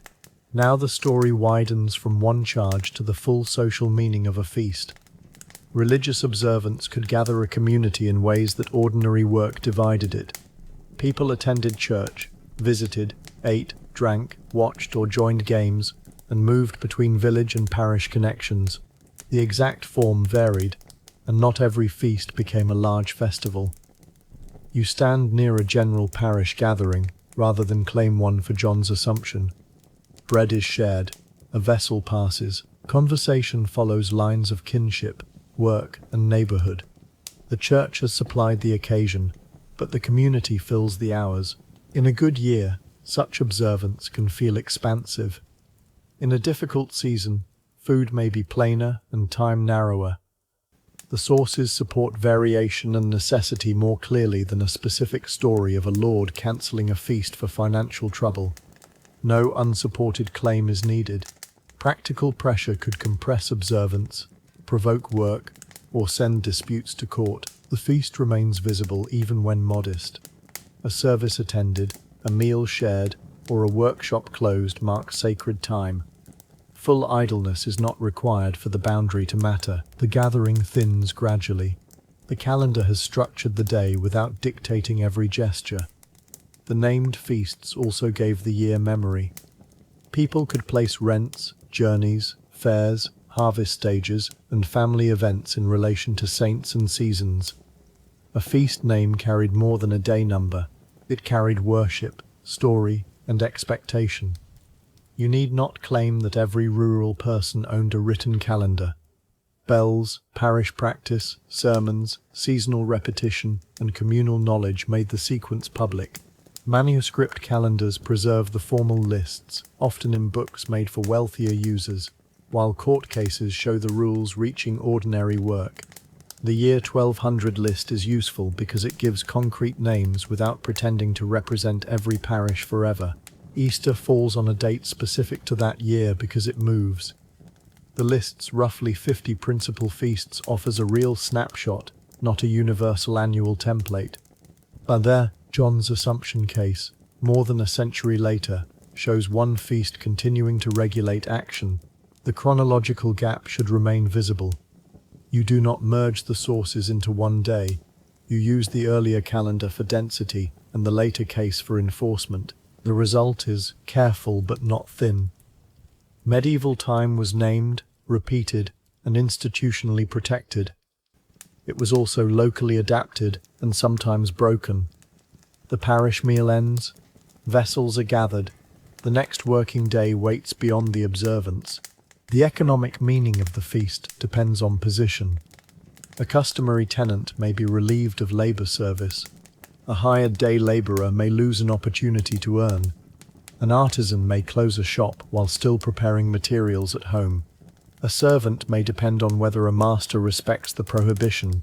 A household with animals continues care regardless. You hold these positions apart. The church calendar is common, but its effects are not identical. This is another reason the phrase "more days off" must be used with care. More than whom? Off from what? Protected by which authority? Paid by whom? The modern comparison becomes useful only after the categories are named. For the household in Story 1, the holy day reduced an owed service and created leisure. For the Reeve in Story 2, holy days appeared as limits around the manor's claims. For John, the feast became a legal boundary crossed by two carts. Each perspective is true. None is complete alone. The named festival story now has its payoff. The church calendar was not folklore pasted onto work. It structured when labour was permitted, when worship was expected, and when communities gathered. Yet the shape of observance changed with status, custom, need, and enforcement. The road and parish both grow quieter. The sharpest question has already been answered. There is no need to decide whether John was careless, practical, defiant, or unlucky. The source does not say. Keeping his motive unknown protects him from becoming a character built for a modern argument. What survives is enough. He acted. The court noticed. The feast had force. The Lord's license mattered to liability. The case joins other records in which masters, servants, tenants, and household heads were judged over holy day work or missed worship. You can now see why the calendar itself is the genuine historical surprise. It placed recurring limits on economic command through a religious institution. A modern employer may grant leave, but medieval sacred time claimed a different source of authority that did not guarantee fair enforcement, paid rest, or freedom from necessity. It did create a rule that could be asserted against power. The day's communal pleasures also remain real. Processions, games, visiting, food, drink and dance appear in descriptions of medieval festivals, though their local forms varied. Law and pleasure do not need to be opposed. Law protected the interval in which pleasure could occur. John's carts are no longer moving. The feast passes into evening. The case waits in a record, preserving the small collision long after the grain itself is gone. The descent begins with fewer names. One feast, one road, one household at a time is enough. The The calendar's density has already been shown. Its exceptions and conflicts have already been admitted. You remain with a simple sequence. Work is planned. A bell marks sacred time. Some tasks stop. Necessary care continues. People gather. A few decide or are ordered to work. Courts may respond. The next day returns with another set of obligations. This rhythm prevents the holy day count from becoming a listicle.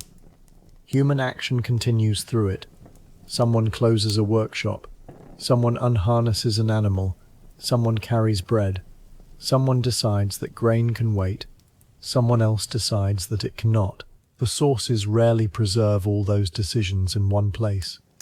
History reconstructs the structure from calendars, accounts, wage records, and legal cases, while leaving private motives uncertain. The festival story is therefore complete without a dramatic judgment. It has shown how sacred time governed the year and how real life pressed against it. A poor harvest or troubled lord may be imaginable sources of pressure, but the evidence here supports only this. Local custom and necessity could alter practice, and coercive work could be prosecuted. The light lowers over the road. Sunday, the weekly holy day, remains ahead. Sunday requires less argument than the feast list. It returns every week. It is the recurrent anchor beneath larger seasons and local saints. The first household lived one Sunday in detail. The final story will follow the same weekly boundary, with fewer questions and no comedy. Before moving there, you leave John where the source leaves him, named in a charge, attached to 2 carts and a feast. No invented punishment follows. No moral is placed in his mouth. His practical task and legal consequence are enough. The calendar closes around the Assumption. Another named observance will come, then another, while Sundays continue between them. Some will be kept fully, some will be narrowed by necessity, some will be broken by command or choice.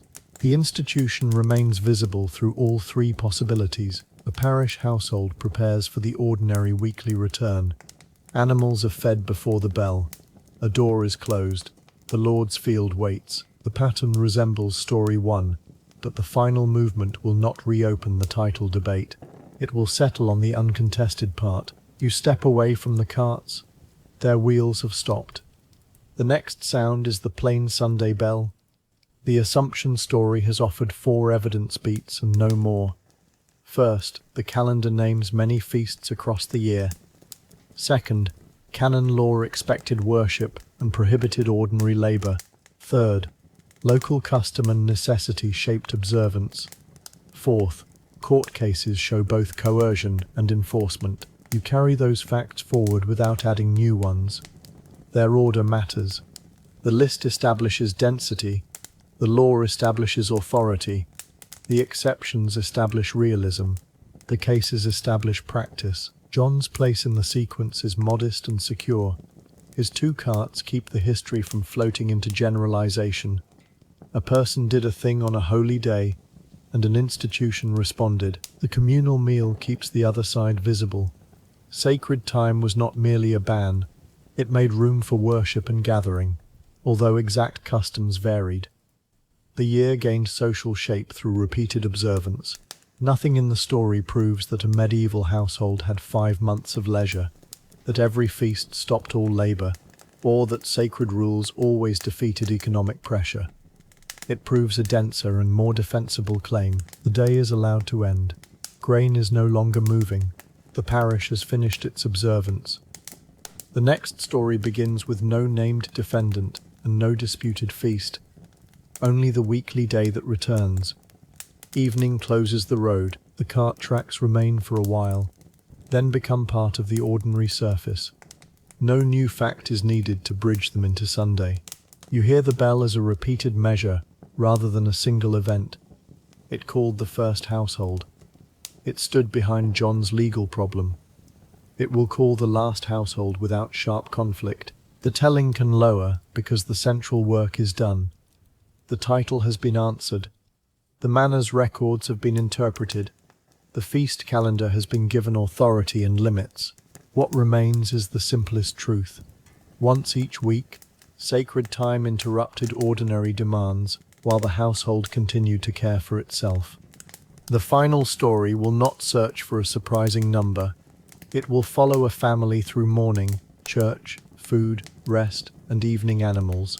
The actions will be familiar, but familiarity is the point. Weekly repetition made the rule durable. The last of the Assumption light leaves the grain. The parish door is closed. Somewhere else, on an ordinary Sunday, a household wakes before the bell. You wake with the weekly pattern already known. There is no named feast beyond Sunday, no unusual cart on the road, and no steward waiting with a disputed account. An ordinary household in medieval England must tend its animals, reach the parish church, eat, rest, and return to evening care. The setting remains general because the evidence supports the rhythm more strongly than a single invented village. The household holds land under customary terms and owes labour to the Lord on appropriate days. Sunday interrupts that claim. The church expects worship. Ordinary labour is prohibited, while necessity remains possible. You rise before the bell and move toward the stall. The action is familiar from the title story, but repetition is the substance of weekly time. Sacred rest was not valuable only because a large festival arrived. It returned with regularity. The animal is fed, water is checked, milk is drawn, a small fire is brought back to life. No one treats these tasks as a contradiction that must be solved. They are the household's way of making the day possible. Beyond the hedge, the Lord's field waits without workers. Inside the yard, the family completes what cannot wait. The difference is quiet and sufficient. The family does not discuss the rule because it has arrived too often to feel novel. The day is known through habit. The early chores, the common path, the meal at home, and the second visit to the stall. Repetition lowers the need for explanation. It also makes the protection dependable enough to organize around. The morning is organized by sequence rather than haste. Finish the animal care. Warm food. Cover what must be kept. Fasten the door. Leave enough time to join the lane before the service begins. You move through each step without asking whether it counts as work. The question belongs to later comparison. In the household, the task is simply necessary or unnecessary, timely or able to wait. A tool near the wall can remain untouched. The household's own plot needs no urgent intervention. The demesne has no claim today. Only the animals and fire insist on attention, and their demands are met in short, practiced movements. This weekly pattern helps explain why Sundays are the least disputed part of the holiday claim. Religious law treated the day as sacred. Parish attendance was expected. Masters who forced work could face ecclesiastical action. The observance was not perfectly uniform, but its institutional place is clear. You finish the bread and lift the latch. Other households are entering the lane. Some people owe different rents or services. Some serve masters. Some hold land more freely. The bell gathers them without erasing those distinctions. The road to church is the first long pause of the day. The household's preparation is a kind of quiet engineering. Each task completed before departure removes a reason to leave church early or worry through the service. The work is not done for the Lord. It is done so the family can keep the day without creating a larger problem for itself after sunset. The parish church receives the village in familiar order. People enter, stand, listen, and take their places within a ritual repeated often enough to shape memory. Sunday is not an occasional reward. It is the regular return of sacred time. You stand with the household and leave the yard behind. The absence of lordly labour is felt through what does not happen. No tools are distributed for the demesne. No tenant is sent toward a required task. The morning belongs to worship. This does not mean that every master in every place obeyed. Court cases survive because some compelled work or prevented attendance. The rule's breach does not erase the rule. It reveals the pressure around it. The final story needs no more conflict than that. The household has reached church. Its animals are secure. The Lord's field remains quiet. The ordinary goal is being met. When the service ends, the family will return to food and rest. Some small domestic need may appear. Evening care will come. The day will remain holy without becoming empty. You listen as the service continues. The week has been interrupted at its center by an authority larger than the manor. The church gathers people whose weekdays separate them across fields, yards, kitchens, and workshops. Here the sequence is shared. They hear the same service and leave under the same bell. Their social positions remain unequal, but the sacred interval is publicly recognizable, not a private favor granted behind a manor door. After church, the lane fills briefly and then loosens as households turn toward their own doors or toward neighbors. There may be conversation, visiting, a shared morsel, or simple rest. The exact custom need not be fixed for this household. Hoe thou hemmens bekomt intemperisbel hier bedonifriv. You return carrying no new burden. The fire is stirred, bread is set out, milk from the morning is used. Food preparation continues because a holy day still contains meals. The difference lies in pace and control. No external official directs the sequence. The household chooses when to eat, when to sit, and which small task can be postponed. This self-direction is part of the day's genuine value. A modern annual count cannot easily measure the relief of choosing the order of necessary work. Yet the relief is visible in the family's movement. The meal is prepared without racing back to the manor. The door remains open to a neighbor. A child stays near the table rather than carrying something toward the fields. The household eats. Conversation is low. Nothing requires a large festival to make the weekly interruption meaningful. You finish the meal and remain seated.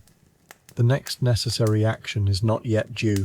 The meal carries no claim to abundance. Its value lies in timing and company.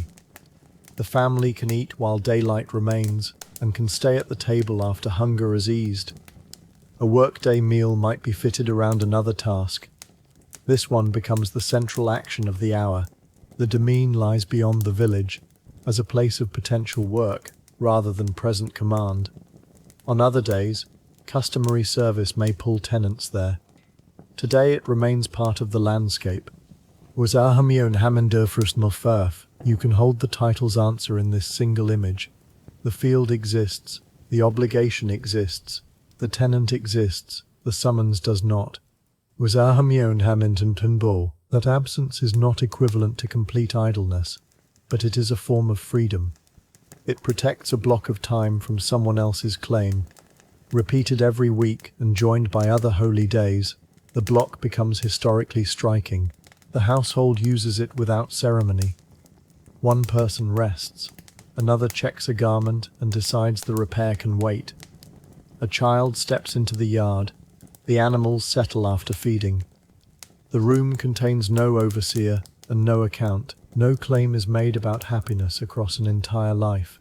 Sunday cannot cancel disease, hunger, hierarchy, poor harvests, or hard seasons. It can only do its own work, interrupt ordinary labor, and gather people for worship. You look once toward the distant field, then back to the household. The field is quiet, the meal is finished, the day remains in the family's hands. Nothing visible prevents the Lord from wanting more labor.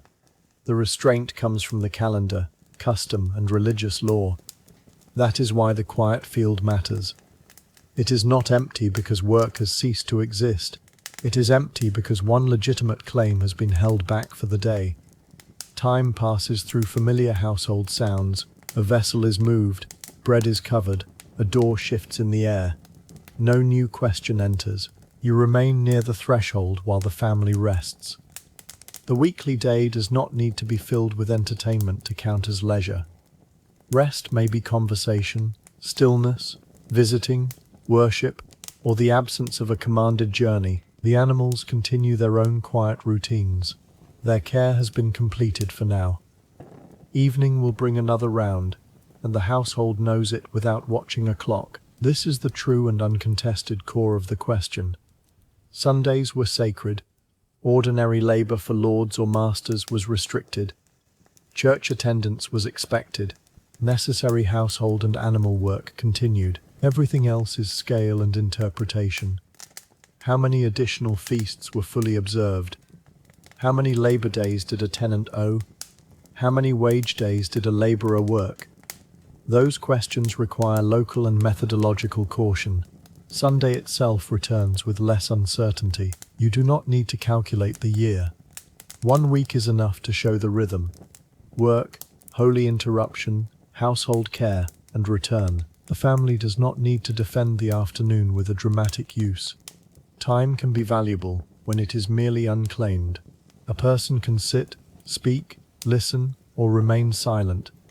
The household's necessary work has edges. Between those edges, the day opens without needing to prove its productivity.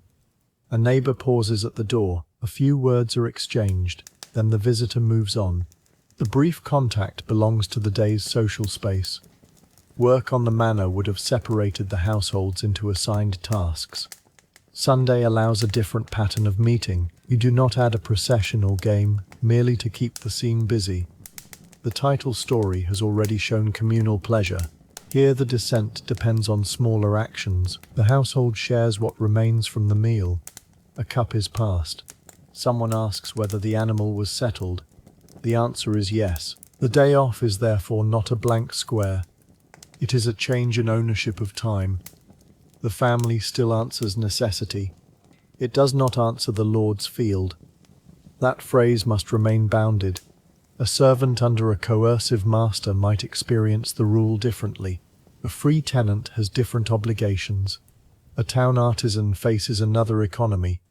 Medieval courts show violations as well as protection. Yet the ordinary Sunday ideal is clear enough to shape behavior and disputes. You set the cup down. The neighbor is gone. The room returns to its own pace. The neighbor's visit is brief enough to leave no obligation behind. It reminds the household that rest can be communal without becoming an event. A few exchanged words belong to the same protected time as a game or feast, only quieter. The afternoon holds them and then releases them. Afternoon moves toward evening. The household begins only what must be finished before darkness. Fuel is arranged, water is checked, food for later is set where it can be reached. You step into the yard and inspect the animals. No emergency appears. The ordinary state of things is its own result. Morning care has carried them through the day. The church's protection and the household's maintenance have not competed in every moment. They have fitted around each other. Short tasks at the edges preserve a long interval at the center.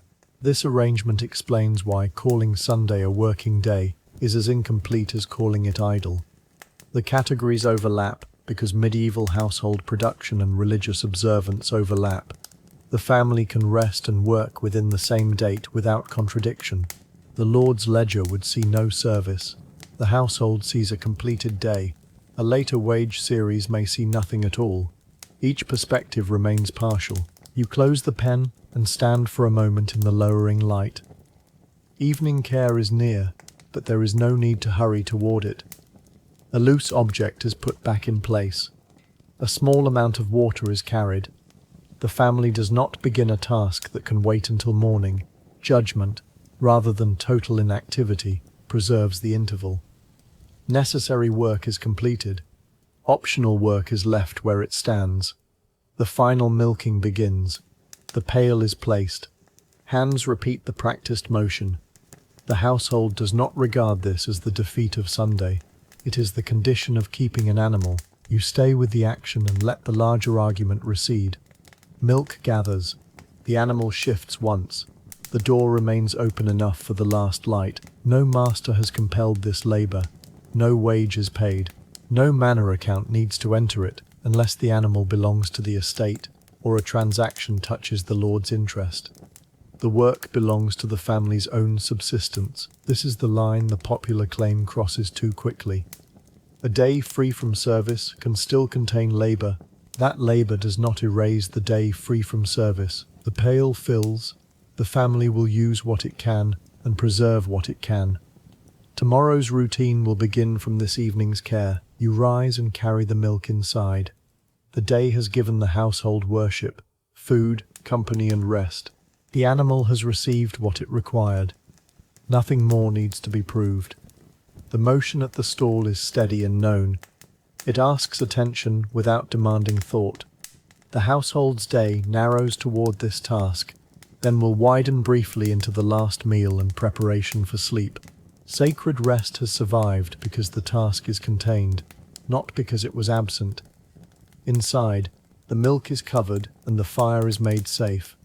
The meal is smaller now. The household has already eaten well enough for the day. You sit while the last tasks are divided. One person cleans the vessel, another secures the door. A child is guided toward sleep. The actions follow without command from outside. The weekly rhythm has reached its evening side. Sacred time does not end with a sudden change in the room. It narrows into rest and preparation. The title answer can remain in the background because it has already been paid. The family had the day protected from the Lord's demand. It did not have the day free from every task. The distinction is stable. The denser feast calendar adds scale to this weekly pattern, but scale should not distort it. Sundays provide the clearest example. Other observances varied by place, season, custom, and enforcement. You listen as the room settles. The Lord's field is still. The animal is fed. The family is together. These facts are enough for the final descent. No one measures how many minutes were spent at the pail or beside the hearth. The family experiences the day through completed needs and unclaimed stretches. Historical counting can approach that rhythm, but it cannot reproduce it exactly. The room itself supplies the gentler measure. Nothing urgent remains. The household prepares for darkness. No new name or date enters. The story remains with the same door, pail, fire, and field. You can see the week's boundary in the objects. The pail shows necessary care. The closed tool shows postponed labor. The church path shows expected worship. The quiet demesne shows the absent claim. Together they make a more useful measure than a single annual total. They show what stopped and what continued. The historical estimate may still be valuable when carefully defined. It can help compare market labor or infer annual income. It should not be used to turn every unrecorded household task into leisure or every holy day into a vacation. That caution no longer needs extended explanation. The family has lived it. The fire is lowered. The door is barred. The next movement belongs to rest. The objects do not compete for meaning. Each simply marks a part of the completed day. The closed tool can wait. The covered milk cannot. The empty path has already served its purpose. The embers require only a final adjustment before the room is left to darkness. You remain with the household as each item loses urgency. The pail has been cleaned. The cloth has been folded. The path will not be used again tonight. The field requires no decision. The fire alone receives a final glance, then settles beneath ash. Night gathers around the house.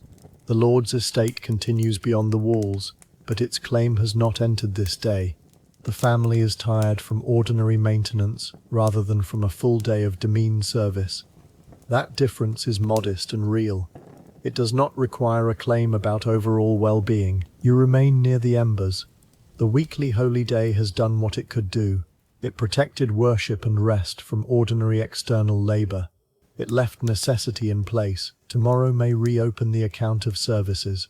The Reeve may organize work. Fields may need attention.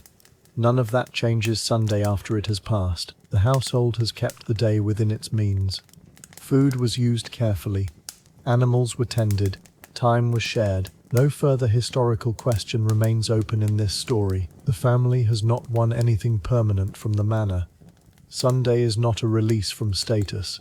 It is a recurring limit within that status, one that must be understood beside all the obligations that resume afterward. For this night, the limit has held. No voice outside asks for an account of the hours. The household keeps its own quiet balance through food used, care completed, and strength preserved. This is not written as a total.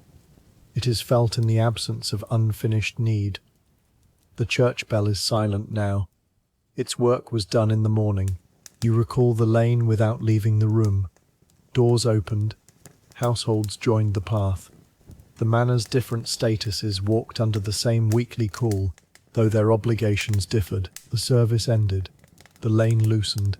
The family returned to its own food and pace. Evening brought the animals back into view. This repetition is the final evidence. Sunday was not a rare interruption preserved only in a disputed list. It returned, week after week, carrying the expectation of worship and restraint from ordinary labour. The household's chores returned just as faithfully. The two rhythms met without becoming one. You let the images remain separate. Church path, quiet field, covered milk, banked fire, the same sequence will return, though no future Sunday needs to enter the narration. The pattern is complete in this one. Preparation, worship, food, rest, care, and closure. Its regularity gives the final story weight without requiring another incident. The bell's silence is part of the completed pattern. It called once, gathered the parish, and released the households again. Now the same lane that carried them in daylight lies open and unused beneath the dark. The title's question now rests in its final form. Medieval peasants lived under a dense holy day calendar, and many had repeated protection from labour owed to lords or demanded by masters. That protection could be enforced by the church, and was not merely an employer's gift. The claim does not become a settled annual total. Labour services are not the whole workload. Day wage records do not reveal annual days worked without inference. Household production and animals continued. You need not choose between wonder and correction. The calendar was genuinely generous in one specific sense. The life around it remained full of work. The household is fed and rested. The pail is ready for morning. The Lord's field received nothing from them today. That is the answer. The answer remains specific enough to trust. It compares the authority and density of holy time, not entire lives. It recognizes leisure without removing labor. It uses the records for what they can show, and leaves uncertain totals uncertain. No further correction changes the landing place. The famous number remains contested. The protected calendar remains real. Household labor remains visible. The comparison has become narrower than the title first sounded, and stronger because of that narrowing. The fourth story ends where the first one ended, but more quietly. Animals are settled. Food has been used. The fire holds a small red center. No command crosses the threshold. The four stories are complete. The household showed the lived holy day. The Reeves showed the partial ledger. John of Gayton showed the feast enforced through a real case. The final Sunday showed the weekly truth beneath the debate. No new story follows. Only familiar images remain. You can leave the manor account tied, the grain cart still, the church path empty, and the household near the embers. The narrated history has reached its last fact. From here, only the room, the fire, and the already known objects remain. The household does not know it has completed an argument. It has only completed a Sunday. That difference keeps the ending at human scale. The pail is clean because it will be needed. The fire is low because the night has come. The field is quiet because the day was protected. The ember does not mark a conclusion for the family. It is simply what remains after cooking and warmth have done their work. The narration leaves them there, with every promise resolved and no new demand entering the room. The room is dim. The pail stands upside down where it was left. The door is closed, and the fire keeps a narrow red line beneath the ash. Beyond the wall, the yard is still. The hurdle holds. The animal has settled. The church path is empty now. No bell crosses the dark. No feet move toward the manor field. Inside, the household rests after the day already completed. Bread has been covered. Cloth has been folded. Water waits where it was placed. Nothing needs to be added. The familiar objects remain in their proper places. A faint warmth remains near the hearthstone. The room holds the shapes already known, with no need to sharpen them. The pail, the folded cloth, and the covered bread stay where hands placed them. The ash settles slowly around the ember, The low fire gives the floor and wall a faint, uneven outline. Nothing approaches the door. Nothing disturbs the vessels. The room keeps only the soft arrangement of things already used and returned. The account roll lies tied on the table in another quiet room. Its figures are no longer moving beneath a hand. Corn, cash, livestock, and labour remain where the Reeve left them. The cord holds the parchment closed. The stool is empty. The window has gone dark. Outside, the road keeps the faint memory of cart wheels, but the carts themselves are still. Grain rests beneath its covering. The day has finished with no balance left to calculate here. The page, the cord, the table, and the darkened window remain. The tide roll casts a narrow shadow across the table. Nothing is added to its columns. Nothing is taken away. The room around it has emptied, leaving parchment, cord, wood, and the dark square of the window. The roll will remain closed. The figures do not need another reading. The cord keeps every line inside, while the table beneath it carries no hand, no pen, and no question. The church door is closed. The wall beside the yard holds the last warmth of the day. The cup has been set down. The shared bowls are clean. The patch of ground where the game moved is empty. The lane returns between the houses, pale only where the sky gives it shape. No one is hurrying along it. The holy day has become a set of quiet places. Doorway, path, wall, field, stall, and hearth. They need no question now. The churchyard wall receives the night without changing. The cup, the bowls, and the bare patch of ground belong to the finished day. The lane passes between closed doors and continues beyond sight. The empty ground keeps no score from the game. The wall keeps no words from the meal. The church door holds the silence of a place already visited and left. Near the embers, the household breathes in its own slow rhythm. The animal stands beyond the wall. The pail waits for the morning that is not part of this story. The Lord's field lies untouched by the day just ended.